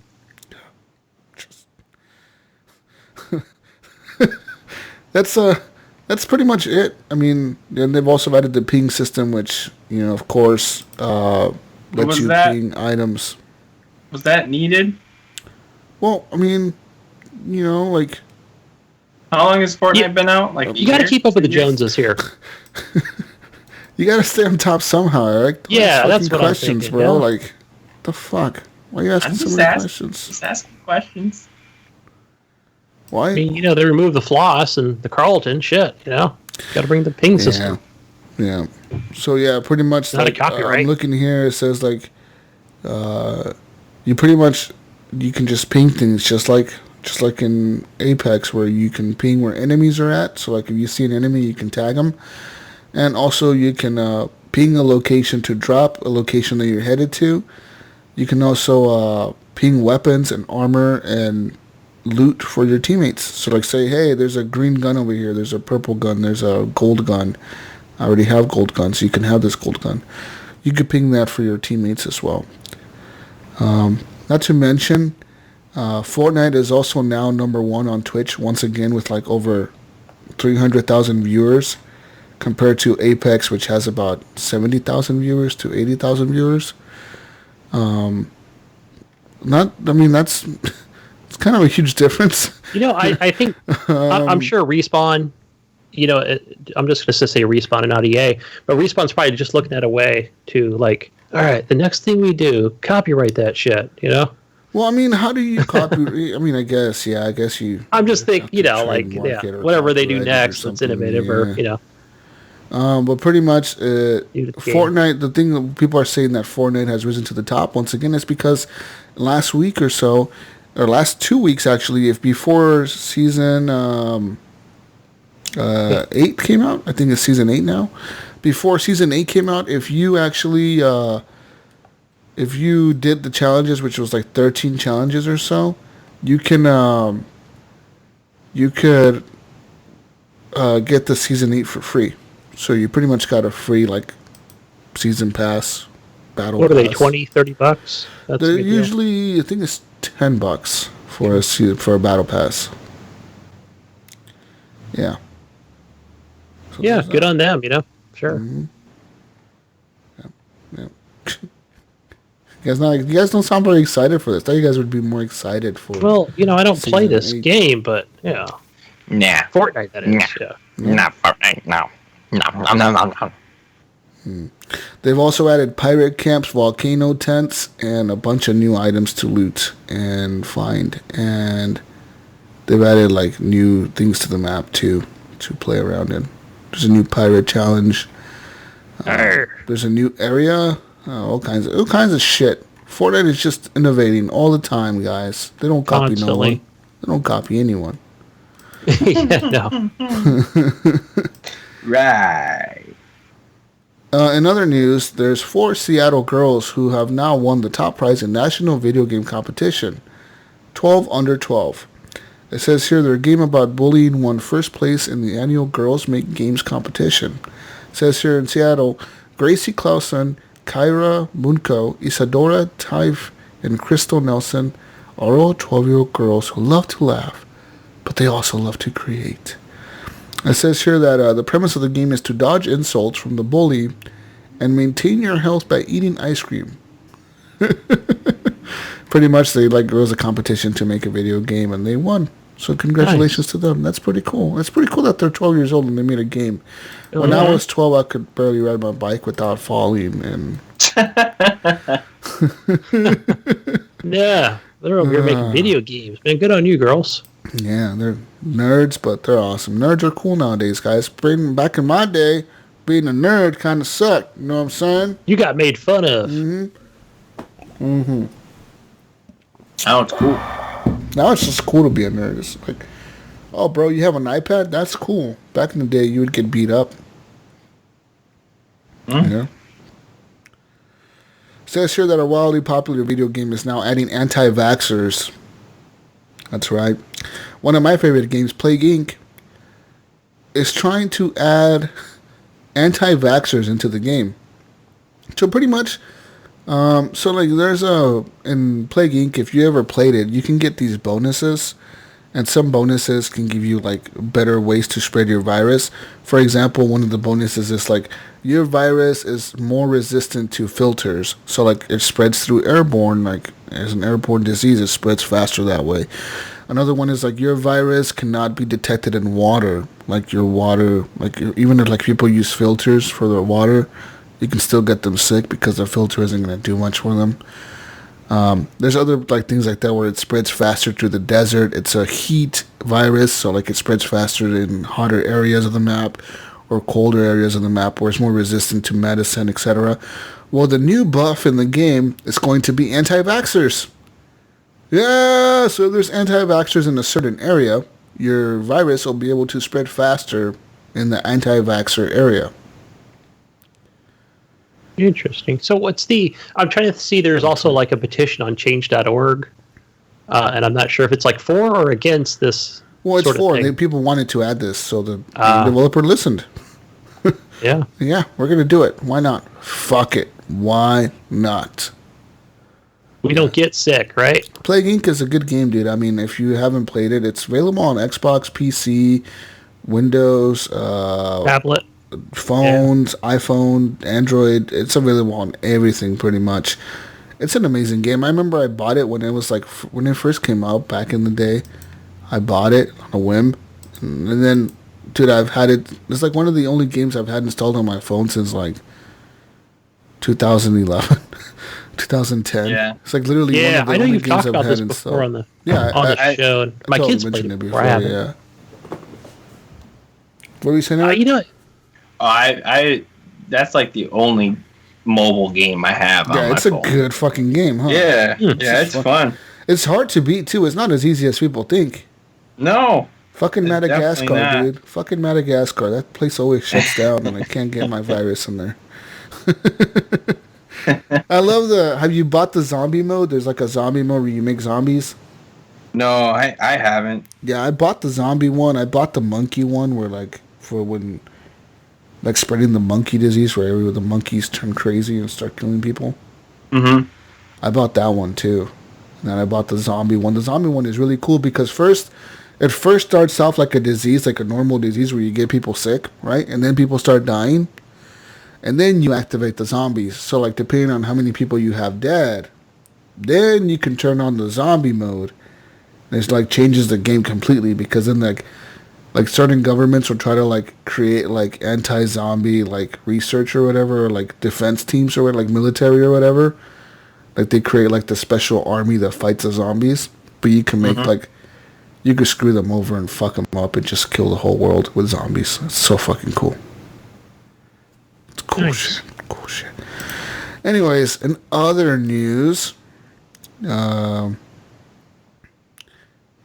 since we heard Space Jam 2 is coming with LeBron James yeah. in 2021. The movie's coming out in 2021. LeBron James will be the star of this one, Space Jam 2. And it says here that Iron Galaxy's Dave Lang wants to create a video game adaptation of it. So, we might get a video game Space Jam 2 game. Is that the Looney Tunes thing? Yeah, that's where the Looney Tunes, yeah, they play basketball against the other. What the fuck are the other guys called? Michael Jordan? No, they play against the Monster Squad. Oh, yeah, something like that. Goon Squad, Monster Squad, whatever the fuck they call. Goon Squad. And anyways, in other news, an Xbox game system has proven to be the extra costly for a Stafford County man. It says here, Joshua Lambert was placed in jail after his probation officer discovered that he was using the game system to access pornography. And so, yeah, So he's a registered sex offender. He's not legally allowed to view pornography or even be on the internet without registering his electronic address, screen name, or web page with the Virginia State Police. It says here that he was convicted in 2016, blah, blah, blah. But pretty much he was using his Xbox One to access the internet or whatever, or message people or do weird shit. Watch porn, it says. And he was arrested. So good for Xbox, I guess, is catching people doing shit like that. Yeah. Cool, I guess. I don't really think it was Xbox. I think it was just his probation officer doing her job or his job. In other news, more people going to jail for shit. 300 illegal video games were seized in the Bladen County business raid. It says here that, whatever, what does it says here? On Thursday, investigators seized over 300 illegal video game machines and $10,000 in cash. Oh, these are not video game machines. Video gambling machines. Gambling. What the fuck? God, these are slot machines. Oh, well, these are more than slot machines. I'm done. Yeah. I'm not going to read those news machines. I'm done. I'm skipping your shit. Well, they got cards and other... Yeah. It's It says here that the Austrian video game company THQ Nordic is now apologizing after it agreed to an AMA on 8chan. What the fuck would you do it on 8chan, dude?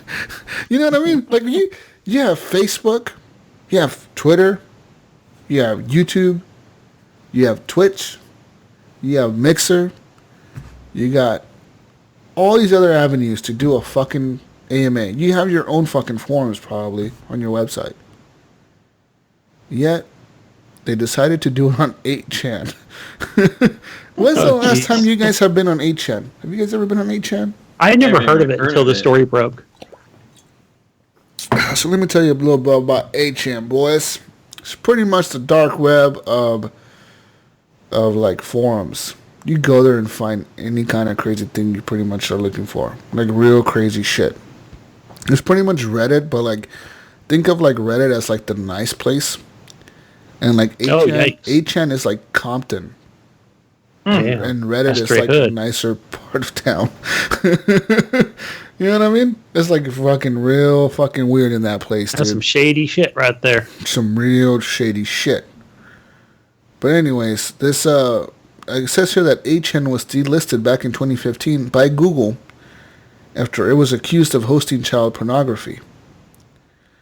It says here that this controversy began when THQ Nordic tweeted that, quote, "We are doing an 8chan AMA and we have no idea why." And it told people on Twitter to go join the conversation. It's like, join us on fucking 8chan. So pretty much, some people pretty much right away started like saying like, yo, this is not a good idea. Fucking THQ. Like, what are you guys thinking? Like, it pretty much like, look at this, this Twitter user, Hannah Rutherford, said, "Guys, what in the flying bejesus were you thinking? Terrible, terrible idea. Whoever's doing your social media needs to go to think about choices." Yeah. It pretty much says here that the Q&A session gained momentum very quick. Of course, it's on 8chan. People are like, what the fuck are they doing on 8chan? Yeah. It says here, in between requests were updates to legacy games such as Time Splitters. Some 8chan posters asked more lurid questions. Several centered on lollies, a term that, according to the Urban Dictionary, refers to prepubescent girls. A number of 8chan users requested that THQ Nordic include more lollies in its game. One such question was prefaced with, quote, "Welcome to Hate-chan and Heil Hitler Brothers." End quote. That's what it was. So that's what this fucker said on 8chan. Like, that's what I'm saying. Like, dude, 8chan is fucking nuts. You don't want to go there. It's like, yeah, it sounds terrible. Yeah. it's a place where like scum hangs out. And, you know, like dark web shit goes down there, I think. No filters, huh? Pretty much. People get doxxed and shit. And it says, despite the content of those questions, the company engaged with the users. One user wrote, quote, "Where are the lollies at?" Another one said, quote, "You got them already, we'd say." So do you think the social media manager was probably just agreed to it? Was like, oh all right, sure. But then that. So let me tell you this. So one user asked the question, "Where are the lollies at?" And the marketing director, Philip Brock from THQ Nordic, replied, "You've got them already, we'd say." So pretty much, another guy said, when an 8chan user posted a meme involving the Knights Templar yelling an anti-gay slur, a THQ official replied from the verified ID, which is verified by 8chan. So like, you get like a little tag that says, you are the verified like person that's talking, kind of like on Reddit. If you've ever been on Reddit and you go to AMAs and you see like the verified little microphone or whatever, like just shows that person's like that person, that's like the person who's ever doing the AMA, that's them. Anyways, this account was also, it replied, "You've got them already," to where the guy asked where the lolly's at. And then apparently another person, posted this picture of the Knights Templar yelling an anti-gay slur. Another THQ official replied from the verified ID and said, quote, "That could be from one of our upcoming games," end quote. Oh, jeez. It says representatives from the company also declined to comment on the specifics of those exchanges, referring to a threaded public statement written by Brock and posted to THQ Nordic's Twitter account. It says, quote, "I personally agreed to this AMA without doing my proper due diligence to understand the history and the controversy of the site. I do not condone child pornography, white supremacy, or racism in any shape or form. I am terribly sorry for the short-sightedness of my decision. This was not about being edgy. This blew up, and I very much regret to have done it in the first place," is what he said. So that's what Philip Brock, the marketing director for THQ, told people on Twitter. Damn, somebody's getting fired. It's just, how do you not know what, like, I guess you guys didn't know what 8chan was, but I mean, still, like, you've seen people do AMAs before, like, do them on Reddit, Facebook, Twitter, anything else, man. Literally Twitch, anything yeah, else. all those, go to Kotaku, go to freaking IGN, yeah, but... Go Twitch, fucking YouTube, dude. Get on YouTube and just talk to people on YouTube, like... You don't go to 8. No one.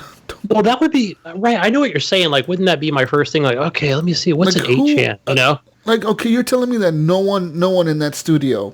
Okay, when like the boss said, "All right, boys, set the cameras up over there. I need you to move these desks around. We're about to get on 8chan." Did no one in the fucking office think, "Yo, bro, I know you're the boss. I know you're my boss. But maybe you shouldn't go on 8chan." Yeah, right. Like, nobody said anything. No one questioned the boss at all in that motherfucking place. Like, no one tells him, like, this might be not the best idea to do right now. So, do you think this is going to be the fall of THQ again? Stocks are going to... Dude, they've been on a freaking spending spree buying all these different IPs too, man. Oh yeah. No, well, they're trying to get everything back that THQ used to have. Man, oh my gosh. Yeah, well, they're about to sell it again. Yeah. Right. We need money for lawyers. Shit. Man. So so we'll see what happens with all that. I mean, it's just, I guess you didn't know what 8chan was. They probably thought it was more free and open than Reddit. Maybe they thought Reddit was too moderated for them. Maybe they didn't like the rules of Reddit. I don't know, man. What? I mean, Reddit is pretty open. I've seen some crazy shit on Reddit, too. You know what I mean? Like, they have some crazy shit on Reddit.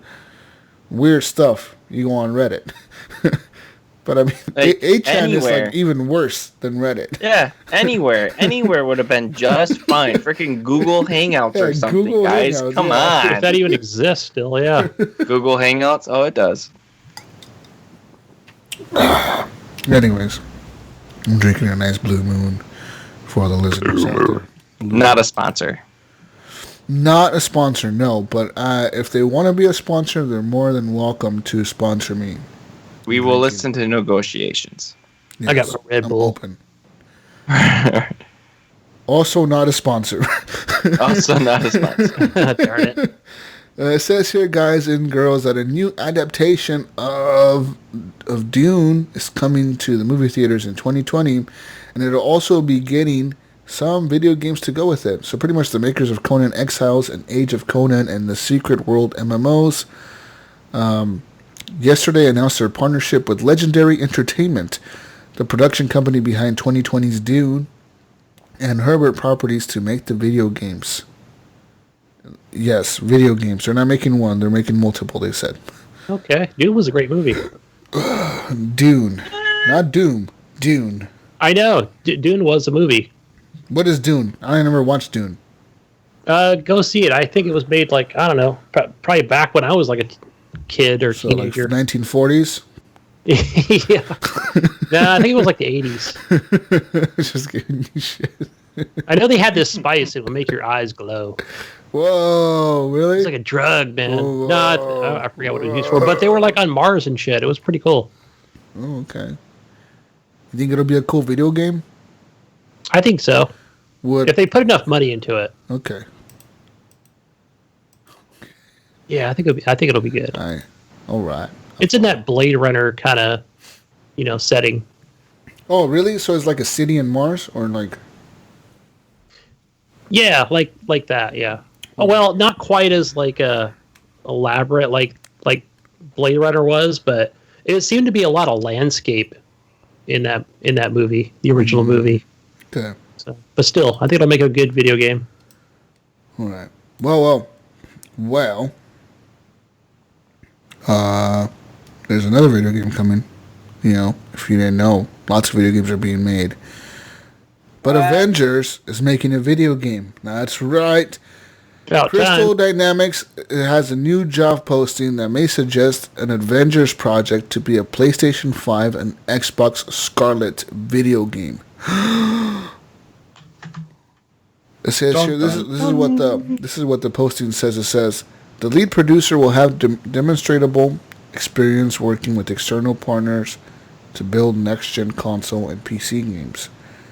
This individual will have outstanding communication skills and a proven track record in development and production.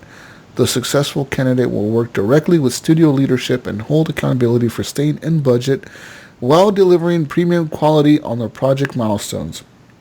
Exposure to formal project management techniques on multi-million-dollar, highly rated AAA games is a must. Previous experience building and maintaining schedules is essential. Says here, yeah. Yep. New Avengers game? You think it'll be cool? I don't want a fighting game. I want like an Avengers RPG.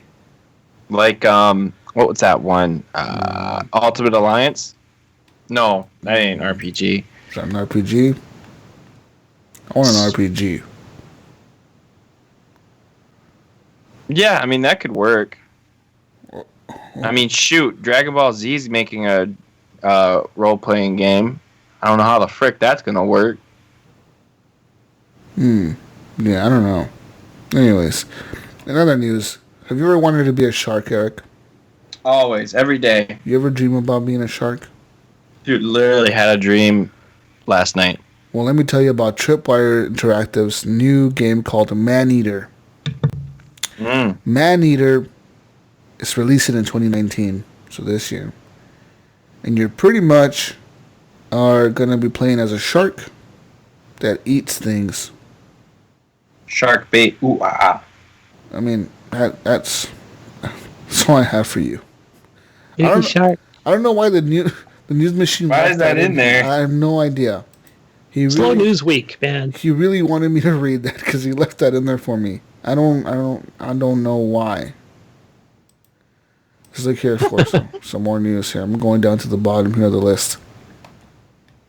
No news. Oh, fuck. There's no more news. Is that it? Is that all we have? Let me Google real quick. Some news for you peoples. Nope. No more news. That's all I have. Oh, wait. We have the games with gold, right, for Xbox for March? People already know what those are, though. Yeah. I played one of them. Adventure Time. Is it good? My son loves it. He loves Adventure Time. So I fired the game up. I brought him in the room. He's like, man, this is awesome. It's like just like the TV show. It's got like almost like what kind of It's like a turn-based combat sort of thing going on, where you're fighting like these like banana creatures on a boat. They're pirates. Pretty cool. Like you're on the water. So, I'm on a boat. Yeah, I know he wants that on. I'm assuming it's on Steam as well. So since he's a PC gamer, but yeah, free on Xbox, man. Go pick it up if you like Adventure Time. I thought about getting that. Looked interesting. Yeah, he started giving me the lore today as we went to go get some lunch. I'm just like, what?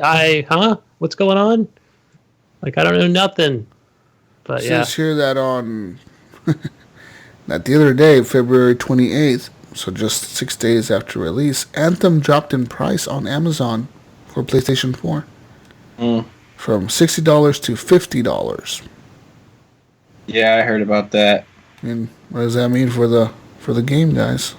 Not been selling well. No, it's just more of an EA It's a thing. failure.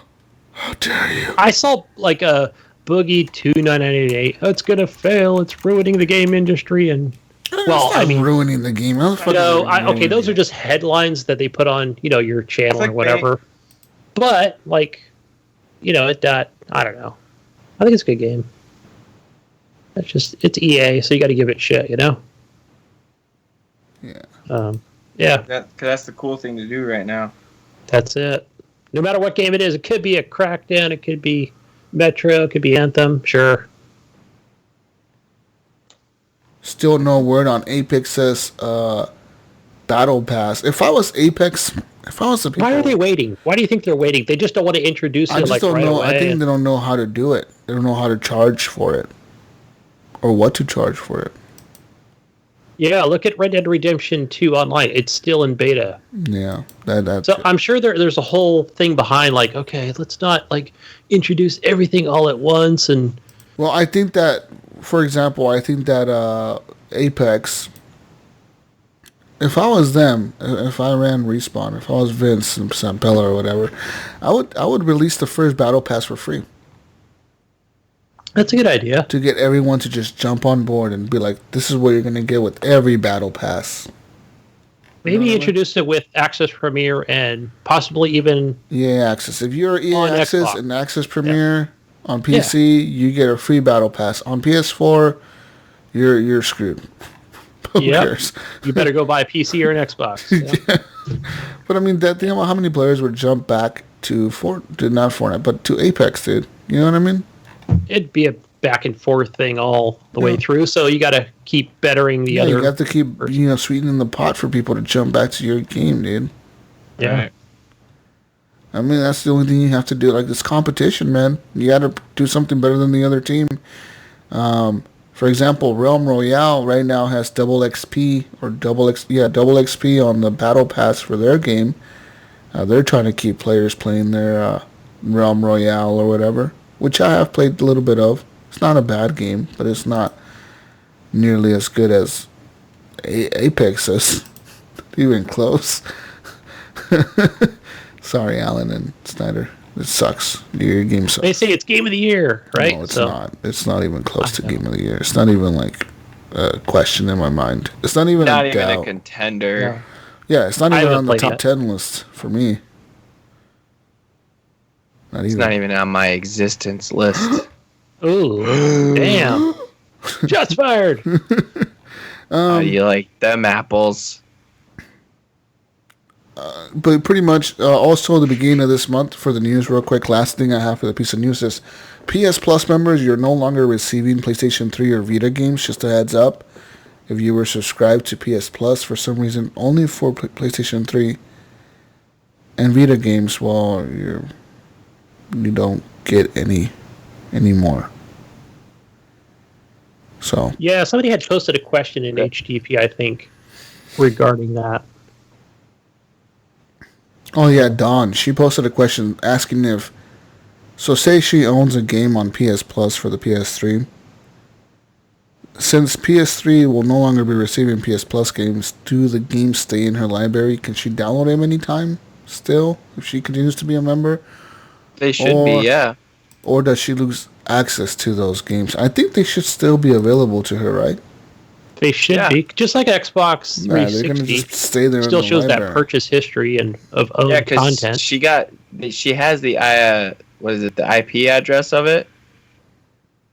Yeah, she got the key. Yeah, she pretty much when you download. Yeah, you get it's in your library. I'm pretty sure it's gonna be on the list. Yeah, like even now with the Xbox app, or excuse me, the Windows 10 store on PC, where it'll actually show you like a purchase history of everything that you have, even going back to anything on an Xbox 360 or movies or games or TV shows. So that's kind of cool that they kind of show you everything there across all your devices. Yeah. So. Anyways, let's get over to community questions. People, you can always leave questions in the Facebook group, Horrible Gamers Podcast Community. You can leave questions on the Discord, under the Horrible Gamers Podcast Discord, on the channel where it says Podcast Questions. Leave questions there for us. We will answer them. And, questions. Gunny, go! We got questions. All right. Let me ask the first one from Gary Ellis. He asked, why are people fanboys? Why is that? Well, why are you a fanboy, Jesus? Well, some things are better than other things. Let me go and tell you something. You know what? Why is Eric such a fanatic? That's fanboys exist because when we spend money on things, we want to justify our purchase. So I just spent $1,000 on a PC, more than that, like close to $1,500, probably a little bit over that. You know what? Everything including mouse, keyboard, new desk, new mouse pad, new fucking bullshit monitor, and all this bullshit. You want to justify the fucking money you spent, so you're gonna defend whatever you spent the money on. Just like Xbox One people defended the Xbox One when it launched, and it was a piece of fucking garbage with the Kinect, and it was $500. It was less powerful than the PS4. It didn't do a 1080p. It could barely do 900p, and it ran games like shit. Battlefield looked like garbage. Not really, but I mean, you know what I mean. like Mark I defended it because it was my favorite platform because that's where all my friends were. Now, had I gone to a PS4, I probably would have been like, yeah, fuck the Xbox. You know what I mean? But it's just whatever you spend your money on, you're gonna defend it. You're gonna. It's your money, dude. I get it. You work for it. You know. We work for money. It's not like money gets handed to people for free ever. Like you do something for it.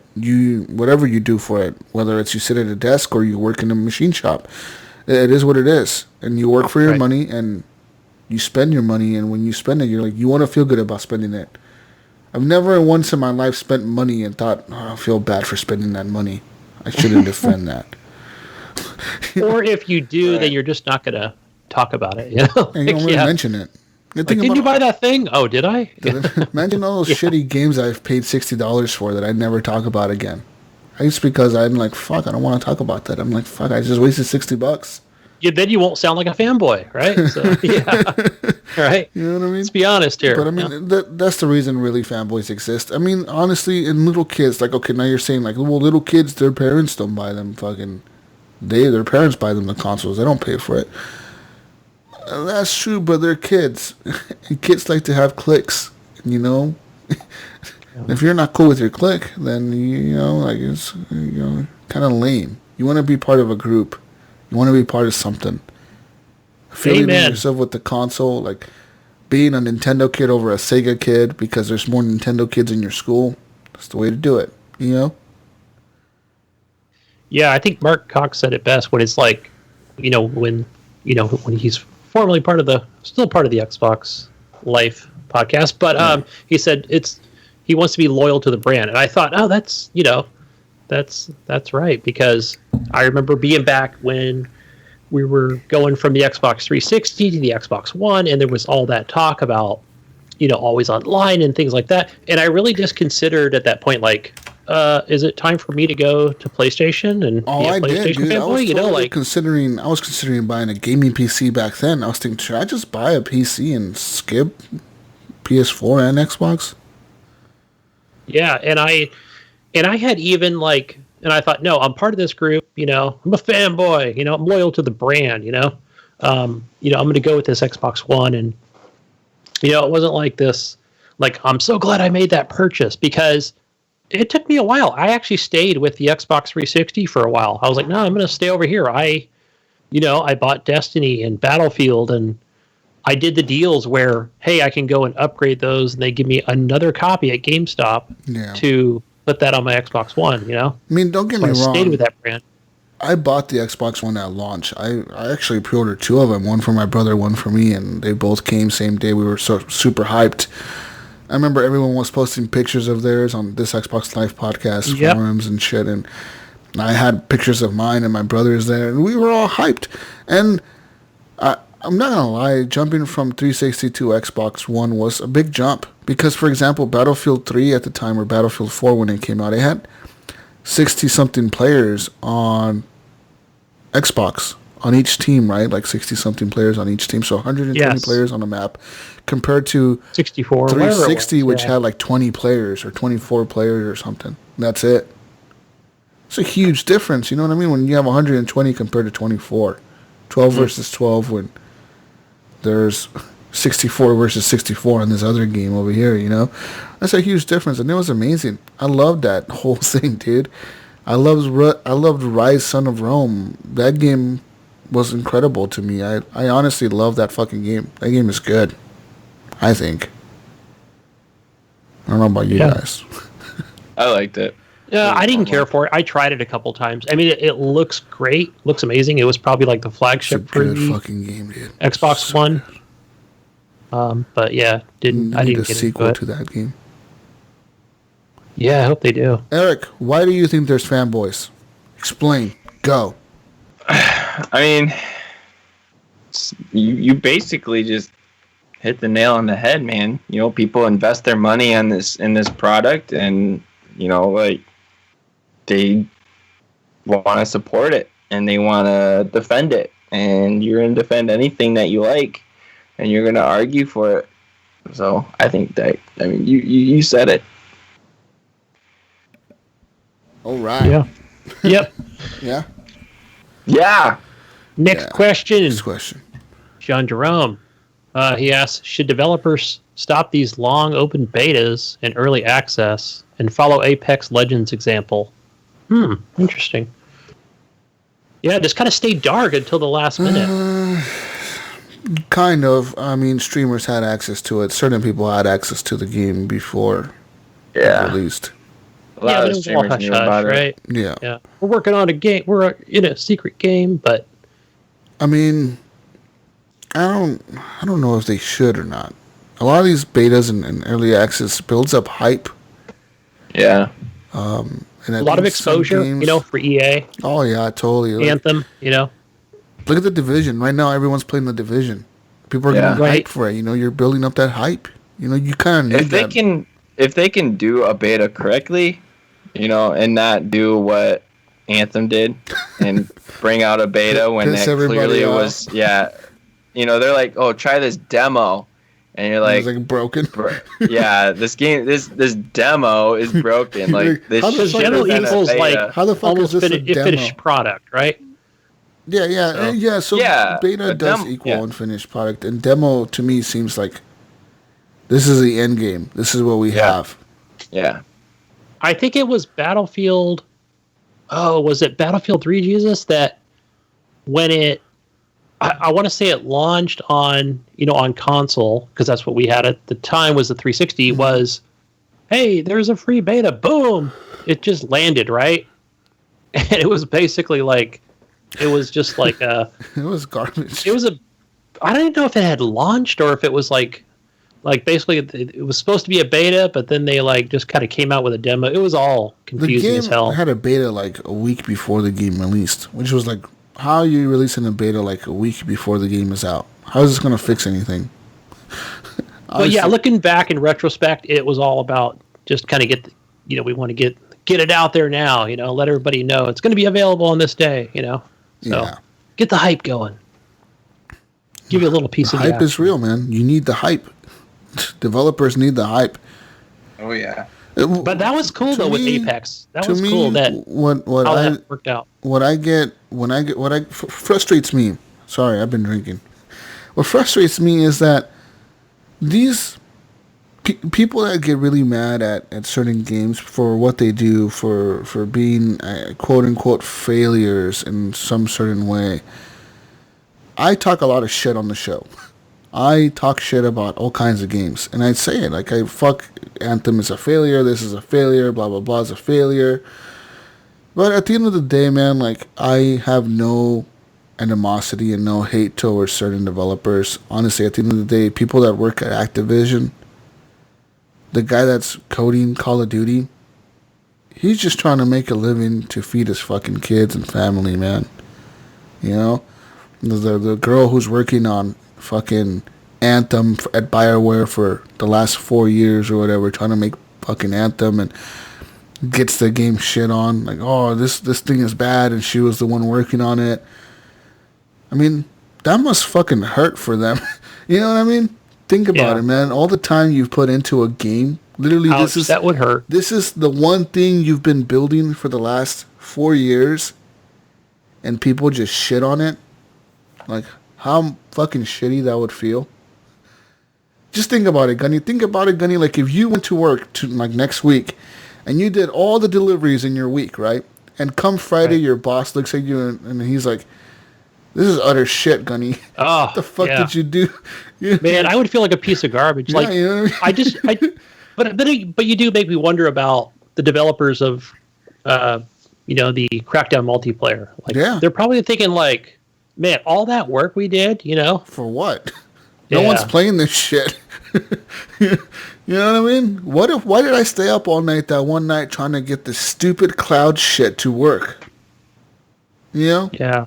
Or, and then even Phil comes in the room and he's like, all right, let's see what we got, guys, behind closed doors. Nope. Go back to the drawing board. Throw this shit away. This is fucking garbage. You can see Phil, do we want to release Phil this? throwing that shit off the table, grabbing the Xbox and throwing it across the room. That's fucking garbage.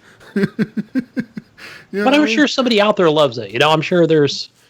So you got to always consider, like, the developers are actually people, and don't get mad at them. Get mad at the CEOs, the fuckers making $30 million for sitting on their asses and making decisions and signing papers. Yeah, I think we were so mad at like EA for releasing Titanfall 2 around the same time Battlefield came out. We're like, okay, that was a shitty move. Like, you're taking a great game and, throwing a blanket over it, basically. Pretty much. Think about... Come on, It's the worst possible time you could release Titanfall 2 between Call of Duty and Battlefield. You know what I mean? Like, we're going to release it right here in this week. Yeah, that seems like a good date to release the game. Like, who the fuck... Who made that decision in that fucking place? Which asshole executive was like, yeah, that'll really please the investors. We're going to release 2 games weekly back-to-back against our competition. Like, because we can sit... fuck thought that was a good idea? Yeah, because we can sit back on, in our little lazy boy and go, that game only has 500 players, but it's like, really, it's not funny because we want the most people playing that game. Yeah, you want people to play because you want people to keep their jobs. So there's a reason fucking developers shut their doors and people get fired because it's not the dude who's working every night, coding something for 80 hours in a week or something. That he's the one that gets fired. The CEO doesn't get fired. The fucking CEO doesn't miss birthdays. The CEO doesn't miss a recital. The CEO doesn't miss their kid taking their first steps because they're at work, working overtime. Their CEO doesn't, fucking miss vacation time with the family or tells the wife, oh, sorry, we're going to have to cancel that vacation. Red Dead needs to release like in 2 weeks. And we're really in crunch time. We got to really put these patches out. Like, sorry, that vacation needs to be pushed out. Like, it's not the CEOs doing that shit to their wives and their families and their girlfriends and their significant others. You know what I mean? Right. It's the fucking workers, dude. And you got to realize that. It's the dudes on the bottom just working. Work. Putting that code together. Yep. They're the ones that get the most fucking shit talked about. You fucking idiots don't know how to make Red Dead Redemption any fun. You fucking stupid button layout, you fucking dipshit. Like, yeah. You know? But at the Right. and we do it. I do it all the time on the show. I talk shit about things, but at the end of the day, like, I don't have any animosity towards the developers. It's always usually the stupid executives that make the dumb decisions. They're the ones that make the decisions most of the times. Yeah. You know how it works. It happens at your job. Your manager tells you what to do. And Absolutely. And you're like, I know this is a stupid thing, but I guess I'll do it because that's what you want me to do. Yep. I guess. Whatever. 2 days from now, you're going to be telling me to undo this, even though I just spent 2 days doing this. But whatever. Okay, I'll do it. Rework it. Yeah. Anyways, yeah, that's that. I mean, I don't think developers should stop open betas. I don't think they should stop early access because that really probably gives them a lot of feedback that just because you don't give them feedback doesn't mean other people don't. I know there's other people out there that are all about that type of stuff. You know what I mean?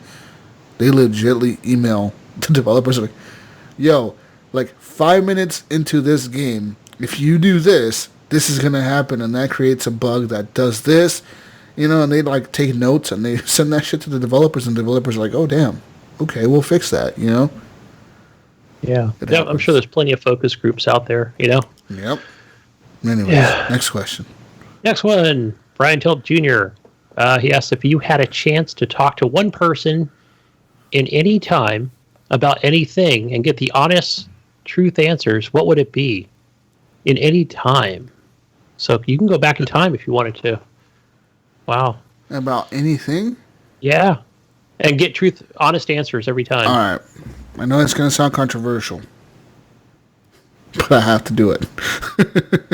You're going to talk to Jesus. Nope. I'm going back to talk to Jesus' mom. And I'm going to ask her what really happened. And I'll be like, yo, did you have sex with someone? Or what's going on here? What's going on here? You know what I mean? What's the real truth? Science says that no one else in the history of the world has had a child without having sex like this. Or, you know, some kind of fucking in vitro fertilization and all that bullshit. But, like, this is like way back in the day. We're like in ancient times here. What are you doing? You know what I mean? So I'm going to ask her some questions. Some real deep, hard-hitting questions. Or maybe I'll just talk to Jesus. Talk to him, himself. Like, yo, dude, what do you remember? Are you a magician, Jesus? Are you just like tricking people with magic right now? Oh my God. Damn, I know you so well. I knew it. He's a magician, guys. I don't know. I know. That would be my people I would talk to. Maybe. I don't know. There's probably other people I'd want to talk to too. Yeah, I'm just thinking like back in time. Would I talk to Caesar? Who would I talk to? Yeah. Let's see. You know, I mean, the first one that came, I don't know. Really, I can't even think of one.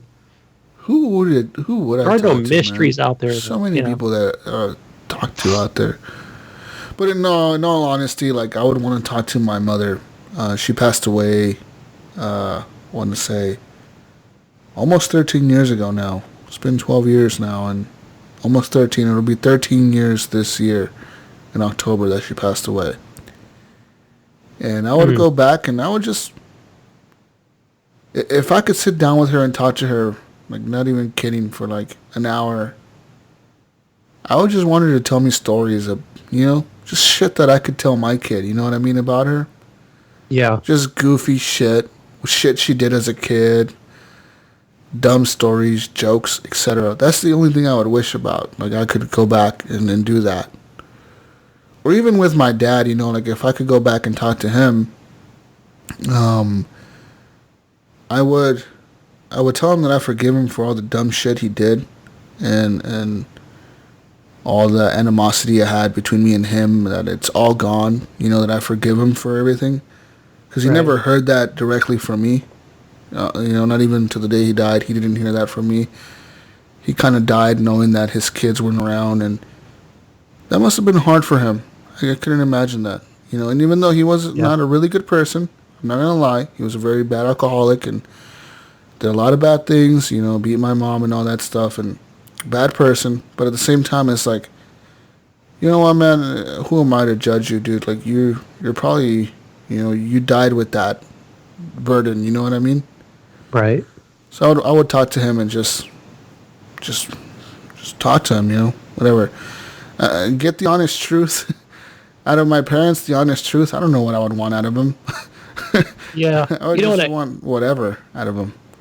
When I first looked at this question, I thought, I don't want to be personal or not. But, at first one I thought about was my sister Wood, who I don't have the greatest relationship with at this time, and it has been for the last few years. But, there's certain things where, something will happen to her that she'll tell my mother, but I speak to my mother. But then I think, I always think, what's the truth, Well,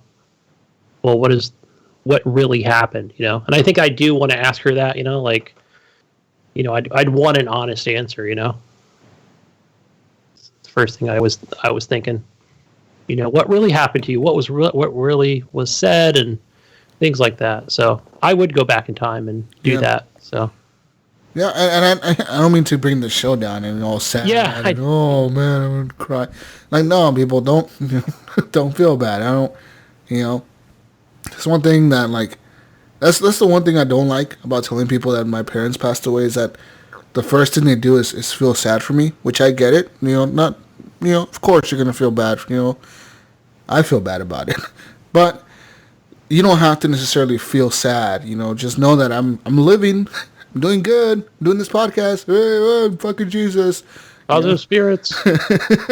So I'm doing good. Anyways, Eric, who the fuck do you want to talk to? Back in the day. Who do you want the truth from? True answers. I've been wanting to know who my real grandpa was for a very long time. What do you mean real grandpa? Well, my dad's dad is not his real dad. Oh, my like dad his was stepdad? Sorta, yeah. And so I've been trying to figure that out. So I would, I guess, go back in time and meet him, I guess. I don't know. That would be cool. That would be cool. What if your grandpa was a really bad person in history? I mean, feels like it, because I ask my grandma all the time, who is it? And she never tells me. She won't tell me at all. Unless she just doesn't. It was a dark time in her past, and she doesn't want to bring it up. Yeah, sounds like my grandmother. Yeah. Yeah, doesn't want to bring it up at all, ever. Have they ever mentioned, if your grandpa's still alive, or did he pass away at some point, or... I have no idea. No? Yeah. None. Zero knowledge of him. And I want to know for health reasons as well.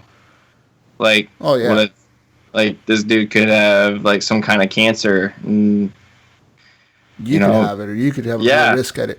Well, yeah, even for my family, it's kind of weird because like I said before, I don't talk to my dad. I didn't talk to my dad for about 8 years before he passed away. I didn't talk to him.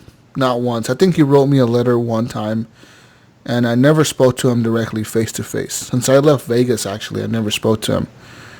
And then he passed away in 2013, which was a few years after my mom passed away. She passed away in 2006. And, his family, they try to talk to me every once in a while, but I don't talk to them. And it's kind of now I'm easing more into it. I'm becoming an adult, knowing that, life is kind of short. And you only have one family, really, So I'm easing myself to talking into them, and I'm learning a lot about my family, dude. A lot about my grandparents and my cousins and all these people I never met. Yeah. You know what I mean? It's kind of weird. I've legit, I've met this one girl who was my cousin, and she started talking to me, and I'm like, who the fuck are you? She's like, I'm your cousin from this person and this person. I'm like, oh. Okay. It's kind of weird. Yeah. Oh, okay. Yeah, I know, yeah. I kind of get along with them here and there. It's kind of weird, though. But yeah. Anyways, let's get out of this sadness. Go to the next question. We got another one from Brian. I think this one's a little bit better. What conspiracy theory do you think is the most believable, or that you believe in why? Okay. Oh man. This is right up your alley, Jesus. I love conspiracy theories. I've listened to a lot of them.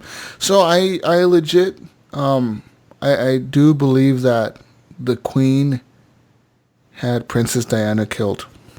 You believe that one? I thought that was like the first one I thought of. I thought, I don't know if I think that still one's don't true. know Or- if I believe that one or not. The JFK one too, where like, the government had him assassinated or whatever. I think that one may be sort of true. Because I mean, his brother got assassinated too. You know what I mean? Like, Yes. and he was running for president.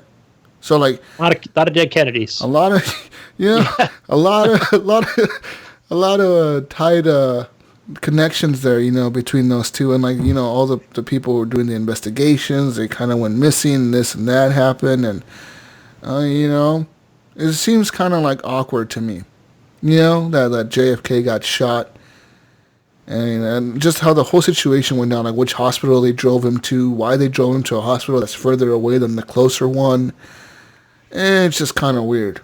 Mm-hmm. Yeah, and the guy that shot him was shot. Why was it that when he got shot, like, why did who was it? Somebody, I think it was a director of the fucking Secret Service or some shit, ordered to have the limousine, like, washed out, like, cleaned, like, with the fucking hose and shit, right away. Like, they didn't even do, like, a fucking inspection of the car. Like, they, like, just had it washed down, like, not even before he was declared dead, and like not even like half an hour later, the fucking limousine was being washed and cleaned, and it was like, really? Your fucking president just got assassinated in that fucking car. You probably want to investigate what the fuck is on that car, you know what I mean, or how it happened. Right, bullet fragments, whatever. Yeah, I know they had the technology back blood then. splatter, anything. You know what I mean? Like they really washed that thing out like less than half an hour after he was even dead, dude. Like it's nuts. So that whole situation with JFK was kind of weird. I always listen to podcasts about conspiracy theories, and the JFK one really strikes me as like, I think that something fishy happened there, you know what I mean? Yeah. But yeah, that one, and then like, there's a ton of them out there. Fucking Sasquatch, I think he may be real. Maybe not, I don't fucking know. I have a few. Okay. Mine are pretty controversial though. Like What? I think 9/11 was a setup job. Oh. And then the most recent one, I think the Parkland shooting was a setup job by the Democrats. The Parkland one? Which one's the Parkland? The Florida, the high school. You did not. That was the most recent school shooting. Right? I mean, I feel like it was a setup from the left trying to push gun rights, to have stricter gun laws.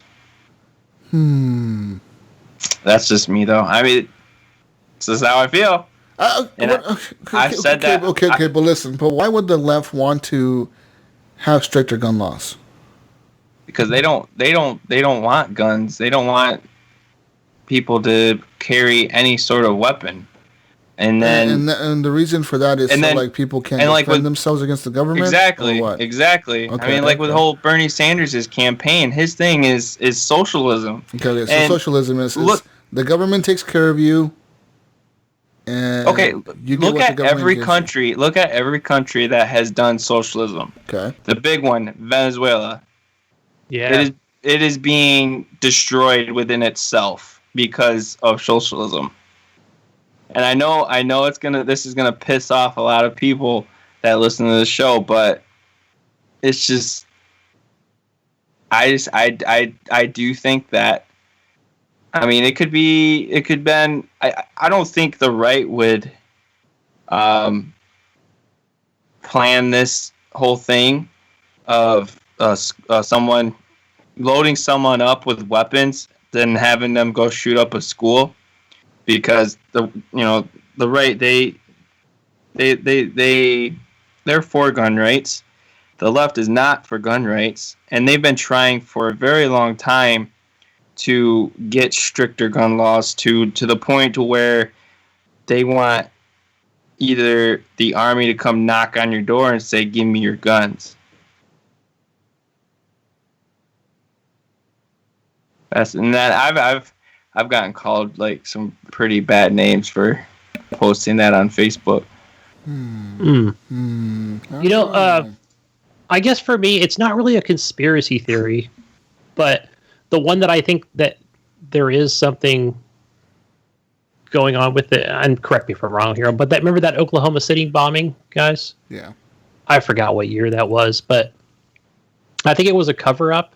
So it's maybe more of that, not a conspiracy theory, but only because only one guy was involved. And the only other person they arrested was the person that sold them, like, the farm supplies that you could make explosives out of. So, yeah. So that's my conspiracy theory. There's lots of conspiracy theories out there. Yeah. I mean, but like the Princess Diana one, I honestly think that really was, I think that was murder. I don't think that was just an accident.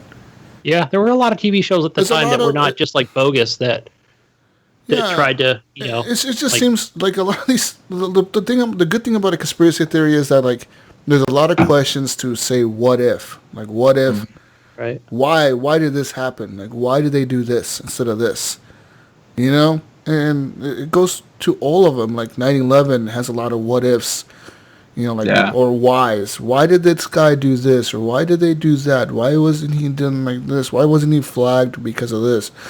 A lot of that shit happens, and it's kind of weird, but hey, and that's what it is.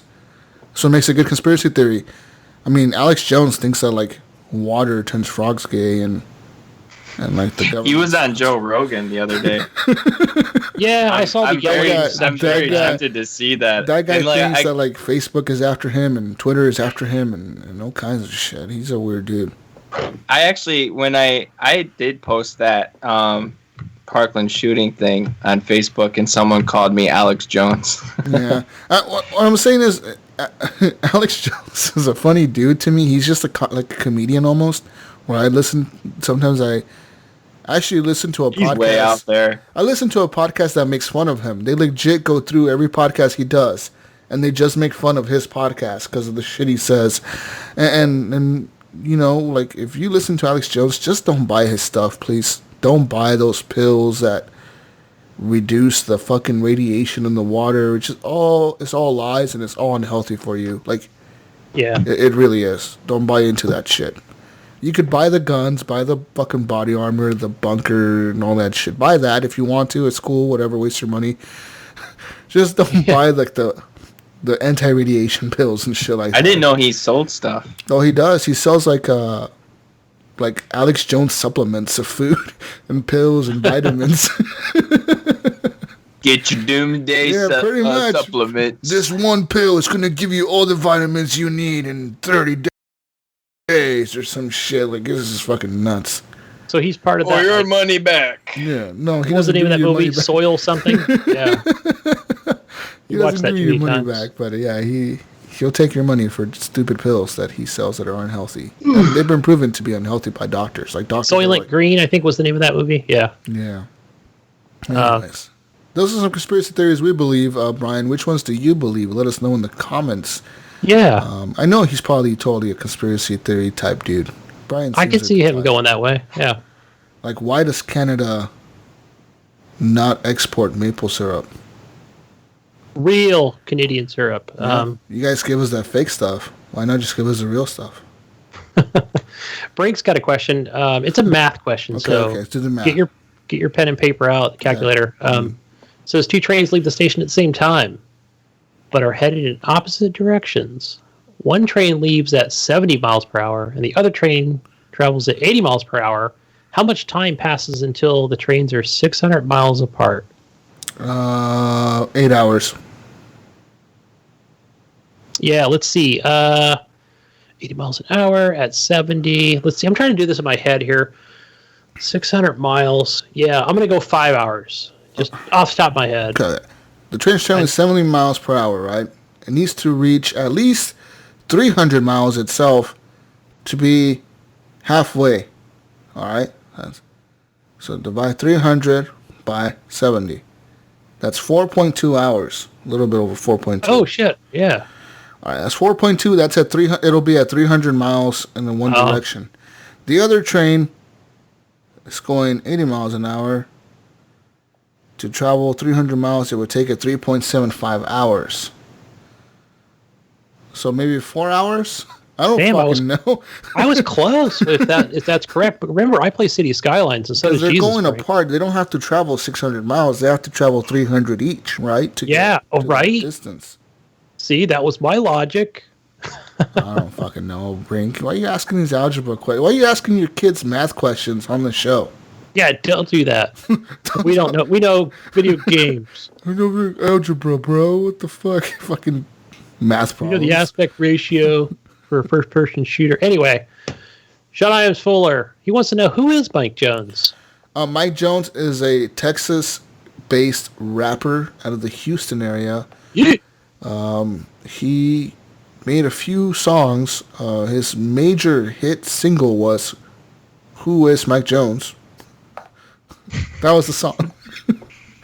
And he made $1 million off of that song or something. And, and then he started his own record label called Mike Jones Records, I think, or something like that. And I mean, he kind of broke now. Based out of Houston, I think. Damn, you know your shit, brother. He asked another question. Jesus, can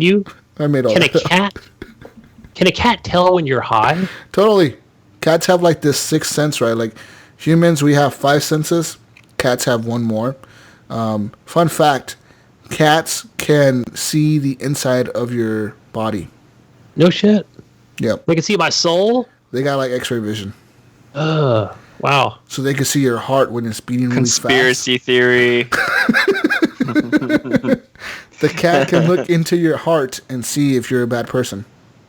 Damn. So if a cat doesn't like a person, say you invite your friends over and the cat is like fucking hissing at them and shit, like, oh yeah, Can you do that again, arching please? their I didn't back hear and that. walking backwards, arching their back, that means that person's possessed. What noise do they make? sucking noise. Okay. Sorry, my computer cut out. Can you do it again? No, stop. Stop already They with that. They make that weird noise, and then they arch their back and they walk backwards. That's demon possession. If they're just looking at you, if they're just You're staring full at of you, crap. They're staring into my soul and shit. if they're just staring at you and they're just laying there looking at you, that means they know that you think that you should feed them. So when you get high, they're just like, you're high. And when you're high, they're gonna just like ignore you. Because they know you're high. They know you're stupid. They're like, this person's too stupid for me to even Don't talk to bother, them. Yeah. right? Don't pet me, don't scratch me. Yeah. Next question. Jason Bell asks, Destiny 2 with Forsaken DLC or Anthem, which is better? Anthem. Anthem's the new hotness, Jason. Yeah, You need to get go with with the that. time. It's gotta Destiny be 2 is kind of Destiny. old hat right now. Well, I think Anthem will be better. just kidding. Okay, well, I don't know, first, like, the problem with Destiny is you could buy it, and if you buy the new DLC, do you get the old DLC or just the new one? I think you just get the new one. I think it's just the new, right? Or If is you it just buy... proactive, where like they're like, oh, since you bought the newest DLC, we're just gonna give you all the old ones. I don't think so. I think it's all separate. No, that's kind of lame. I thought But- like maybe if you could buy the new one and just get all of them, that'd be cool. Because I think I see it in some storefronts for like, it's still selling for like $66, but that gets you everything. So it's like full So how price does this for... one sell? I don't get this. Yeah, Anthem I don't know. I think it's separate DLC, right? I mean, we don't know yet, right? I'm sure there's a season pass. Because on like the Elder Scrolls Online, if you buy the new Somerset expansion, you get like the other expansions, the 2 last ones. But well, I Yeah, know it's with all Anthem, marketing. all the And Anthem, everything's free. Whoa. everything's gonna be free. Damn, so that sounds like the better deal, Jay. Yeah. And then it's $50 on Amazon. Go get it for your PS4. And you get a 10-hour trial if you do EA Access. Or just get Premiere, EA Premiere. Just gives you fucking $15. You get the whole game Can we- on PC. You can get that on Xbox, or is it just No, PC? that's only PC. That's kind of lame, huh? Yeah. Yeah, I agree. You know, they would probably benefit them if they went to Xbox with that. Oh, dude, it Too. would totally benefit them. They would fucking... Oh heck yeah! Man, Spend $5 more and you can play this game right now. yeah. People would totally fucking do it. Yeah. Unlimited time. We Fuck need yeah. to call EA and tell them about this. Okay. Anyway, so next one, Becca Bowden asks, can you disprove flat Earth? Is this a conspiracy theory? Oh my gosh. I don't want to Jeez, back to this again. Can we skip it, please? Flat Earth, I mean, just doesn't exist. Does not. It does not. How many rockets have you been in, Jesus? Have you gone to the stratosphere? Jumped out? I have not been in a rocket. I can confirm fact that I have not been in a rocket, but I've been in an airplane, and you can kind of see the curvature of the Earth even from an airplane, from that distance or that high up in the air. If you look out the eyes on a sunny playing day, tricks on you. On a sunny day, it's not the way the windows on the plane, the way they're shaped or whatever. That's what some people say. Some people, well, that's just the way the windows on the plane, they reflect the image outside and make it look curved, but it's really not curved. It's like, no, dude. Have you seen the meme of the meteor hitting Earth with the dinosaurs like flipping off the flat Earth and going into space? Wait, this is not a conspiracy. This is a myth. Flat Earth is the dumbest. It has to be one of the dumbest things I've ever heard people believe in. Honestly, like, it's beyond dumb. Didn't Christopher Columbus go all the way around? He's like, hey, I was already here. Well, wasn't it that Christopher Columbus, didn't they used to believe back in the day that the Earth was square or some shit where, like, you'd fall off the edge or something? Yeah, well, flat, square, right? That was the thing. And then I think it was Columbus that went around the whole And he was like, you don't fall off the edge. You just planet go around. And was like, I'm back. We go around, motherfucker. Woo! Took me like 10 years, but I'm back. Yeah, I'm back here. What's up? You guys thought I was dead, huh? Yeah, guess what? I didn't fall off the edge. There's no edge. Happy birthday. But some people say the edge is the Arctic poles. And they're so cold because they don't want us to go there because that's where the edge is. Which I don't. Interesting. I mean, I'm living on the edge. We need to fund an expedition to the edge of the Arctic. Yes. You take a boat out there. We're going to drive it all the way through the ice and hike through the Arctic. Till you die of freaking hypothermia. We're going to find the edge of the Earth, bro. All right. Let's do it. Happy birthday, Becca. Yeah. Thanks for the question. I didn't include the link to. I saw the picture to this. You saw the picture. Okay, I saw so the Chris, picture to this one. Chris Morrissey, he asks, he wants to know any of us here on the podcast. Dirty Bite. Dirty Bite wants to know if anybody would drink this beer. So this is a testicle flavored beer. Nope. I would not. It says here, Munchies is now making a testicle flavored beer. Okay, I don't see the link to it, but yeah, I'm like, really? Testicle flavored? Didn't the guy just dump his testicles inside like some salsa or something? Oh, he did. He got arrested. Dipping his testicles. It was like some salsa. Uber Eats guy or something. He posted a video on Facebook or something. I didn't watch it. No, I need to go watch that. It's just fucking people. So maybe, is this his new beer? All right, yeah. Testicle flavored beer, boys? Anybody? Any takers? No. Not at this time. I think I'll just take beer flavored beer. I cannot imagine testicle. What's testicle flavor? Is it? That tastes like?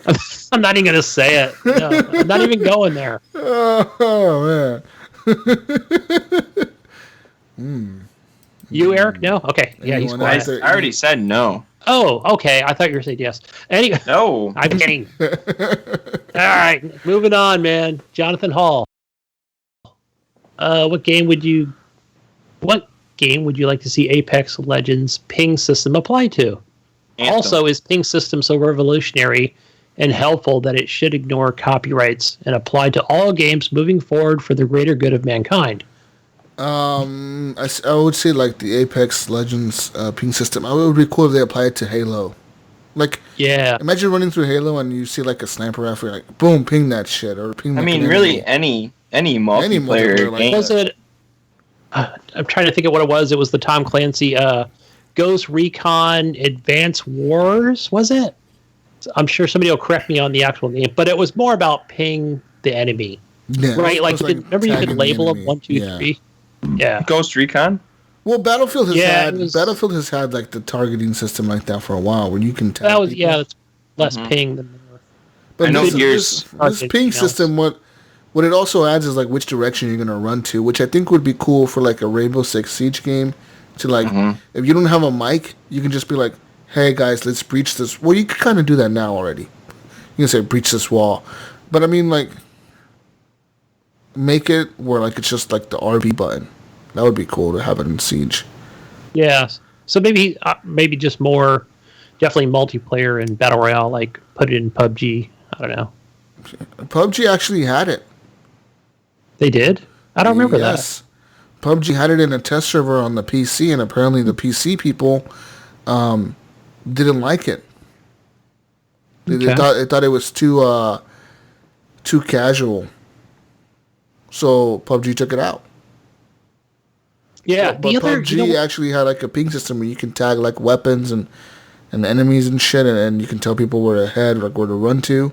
But people on PC didn't like it. They thought it wasn't immersive enough or whatever. So they were like, no, we don't want this. So PUBG was like, okay, we're not going to put it in. You know, the other game I thought this would work really well in, let's say when Borderlands 3 comes out, right?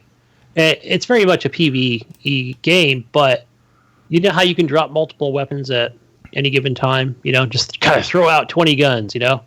And it's like you just ping the one that you want your other teammates to see. You know, as well as like, maybe like, no, there's that enemy right there, you know, and it'll say, this is enemy, they got ping. Yeah, that would work in a game like that as well. So, or we're going to jump in here, we're going this way, yeah. So, just thinking multiplayer. Yeah. Yeah, but it definitely can be implemented. So, but yeah, I like how they do it in Apex, so you can see exactly what it is and where to go and what to pick up, so, yeah. Next question from Betterholic on Discord. We got Discord questions.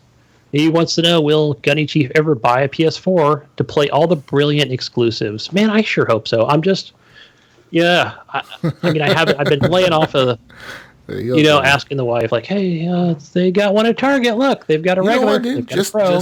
I'm going to give you some tips. Pro tips. Unplug the Switch. Pack it up. Yeah. Pack it up. Take it with you to work one day. Just take it with you. Then stop at a GameStop or Best Buy or wherever you're going to do it. Trade it in. And just buy the PS4. You know, and I've got a vanilla Xbox One. Yeah, just trade that sitting shit in the living room Fuck collecting it. dust. Shit, fucking $50 right there. Boom. Yep. Mm-hmm. Trade it in. And you get a PS4 for like $50 or something. Yeah. I can just standard. If you want the Pro, it's going to be a little bit more. Yeah, if you want the Pro, it might be a little bit more, but I mean, it's just... I do want the Pro, but I'm thinking what's more realistic for what the wife would allow would be the regular PS4, which would be fine for me. I mean, Eric has already cemented the deal and said, you know, Eric, the games look great, so, you know, I can play The Last of Us and, all the other PS4 games, so... The Last of Us, God of War, Spider-Man, Days God of War was the other one. Last of Us 2, Shadows, whatever the fuck that game is called, the samurai game coming out. Oh, that looks awesome, man. Yeah, I just saw a recent gameplay. They just showed off yourself on that. One of them. Play some VR games. You can lots of games on PlayStation. Lots of exclusives. Drive Club, all that good stuff. I can kind of get the feel for the other console as well. So I know every time I see gameplay, I'm like, I don't have that. I don't have a PlayStation. But yeah, I'm still working on it. You know, like I said, I upgraded the PC, so a lot of it was like, honey, I really need this CPU. Your wife is going to let you get a PlayStation 4 when the PS5 comes out. Watch. Yeah. You're going to be like, I don't want this shit no more. It's going to be OG PS4 I want the PS5. Yeah, it's going to be like some ghetto version of the PS4 where like they release like the 100 gig version of the PS4 for like $20. Yeah. Remember when the PS4 Nobody will want to hear about it then, you know? You remember when the PS4 came out and they released that 20 gigabyte version of the fucking PlayStation 3? Oh, yes. It had like 19 gigs. It was like a PS3 Slim, but instead of having like the 500 gig hard drive or whatever the fuck the hard drive size was back then, they're like, yeah, we have 19 gigs on this console because one of the gigs was taken up for the OS, so you only had like 17 or 18 gigs for actual games. Which, I mean, by the end of the last generation, how many games were really like small? Not really many. So Yeah, they just got bigger and continue to get and bigger on console. they sold that console for like $100 and it was a pretty cheap price actually. You could buy one for like $130 or something, like $120. That's what I bought it for. I think I did buy it when I bought a PS3. You bought one of those? Yeah, Jesus. I did buy one of those. You're crazy. I went and bought one at GameStop. So Oh wow. yeah, but I don't have it anymore. I traded it in. What you All get right, for, last like one. $2? Huh? What'd you get for it? Like $2? I don't remember. I know I paid $125 for it. Shit, I probably only got $50, if that. Damn. Or I might have sold it on Craigslist. It was so long ago. All right. Yeah. Yeah, Okay. played my Ratchet and Clank games. Well, last one from Blaze, from the Blaze Experience podcast. He wants to know which one of you will join me in doing a bit of achievement hunting in Crackdown 3. Will it be me or you, Jesus? Or Eric, even? Probably Crackdown 3 you. achievement hunting. Probably you. Crackdown is cool, but it's not really my game. Yeah, and if it's like, and I'm sure there's some tied to that multiplayer, then you would definitely want to... Wait, you can't have a friend in there, so it'd all be based on single-player story stuff. So... Yeah. But that's all we have for questions. Awesome. Well, that's it. That's all we have for the show, ladies and gentlemen. You can follow us on Twitter at _HorribleGamers. You can also follow us on Facebook. Horrible Gamers Podcast is our page. Horrible Gamers Podcast Community is our group. It's a closed group, as we said before. And you can also follow us on Discord. There's a Discord link right in the show notes. Also links for all the other stuff on there. You can go to patreon.com/horriblegamers to support the show with money. Literally, $2 a month gets you extra shit and gives you a shout out on the show. We appreciate it. For all the Patreons out there, we love you guys. And what else do we have, Gunny? What else? Oh, the other thing else, I just want to answer a couple questions here real quick that I saw that were late from Shirt Pockets. Haven't heard from you in a while, buddy. Shirt Pockets, huh? Oh, Yeah. I thought that guy died or something. We need a couple songs, man. E.T. Wants to know our favorite anime show. Do we have any favorite anime shows here? Death Note. Dragon Ball Z. Yeah, I'm gonna go with Dragon Ball Z, even though it's like probably the only one that I've Pokemon. seen. And M. Polo wants to know if the crew is going to be streaming more regularly now that Jesus has a PC. Are you going to be streaming those games? Are you going on Twitch? Debating it still. Probably. Maybe I should, huh? It's pretty easy, actually. Yeah. Every fucking game that I launch is like, press this button to stream. Every game that I launch. Every single one. Yeah, I found it pretty easy to stream on there. It's like, hey, if you want to stream, just press this button, and we'll start streaming for you on Twitch. It's like, okay, cool. Heck yeah, we'll post it on there. All right. We're done. Go find me, guys. Xbox Live, gamer tag, handle thingy, Gunny Chief. Also on Twitch, the Gunny Chief. Where do we find you, Eric? Xbox, St. Nicholas, and PlayStation, Epic Irk. Epic. Find me on PlayStation Network. Letter G, S-U-S, Walks-A-Lot. Also on Xbox Live, my gamer tag is Jesus Walks-A-Lot. That's just spelled just like it sounds, like Jesus, and then Walks-A-Lot. Just not the G, but the J-E-S-U-S. You know what I mean. Jesus Walks-A-Lot on Xbox. G. On Steam, same, Jesus Walks-A-Lot. On Origin, Jesus Walks-A-Lot. On Epic, Jesus Walks-A-Lot. My goodness. On PC Master Race, let's play some games, people. Jesus, I'm going to add you on Steam right now. No, I'm not. Block. Damn it, I don't even have you on here. I'm blocking you. I'll find you real quick. Block you. You gotta be friends. I don't want to be a friend. I don't want to be Alright. a fucking friend. Fine. Removing you from Xbox right now. People, yeah, add me on Steam. I want Steam friends. I need people to play Civ with. I want to declare war on you. And then become your friend. Sorry, I don't declare war on you because you're better than me at this game. Yeah, let's do it. Anyways, that's it. Peace out, Brussels sprouts. We'll catch you on the next edition of the Horrible Gamers Podcast. Listen to the Momo Show. The Momo. Go for the Bobo. We did a special on that. Check it out. That's what she sounds like when she's coming after you at night. Mama. Yikes. Mama. Mama. We're done. Get the fuck. Let us sleep, man. You're drunk. Let us sleep.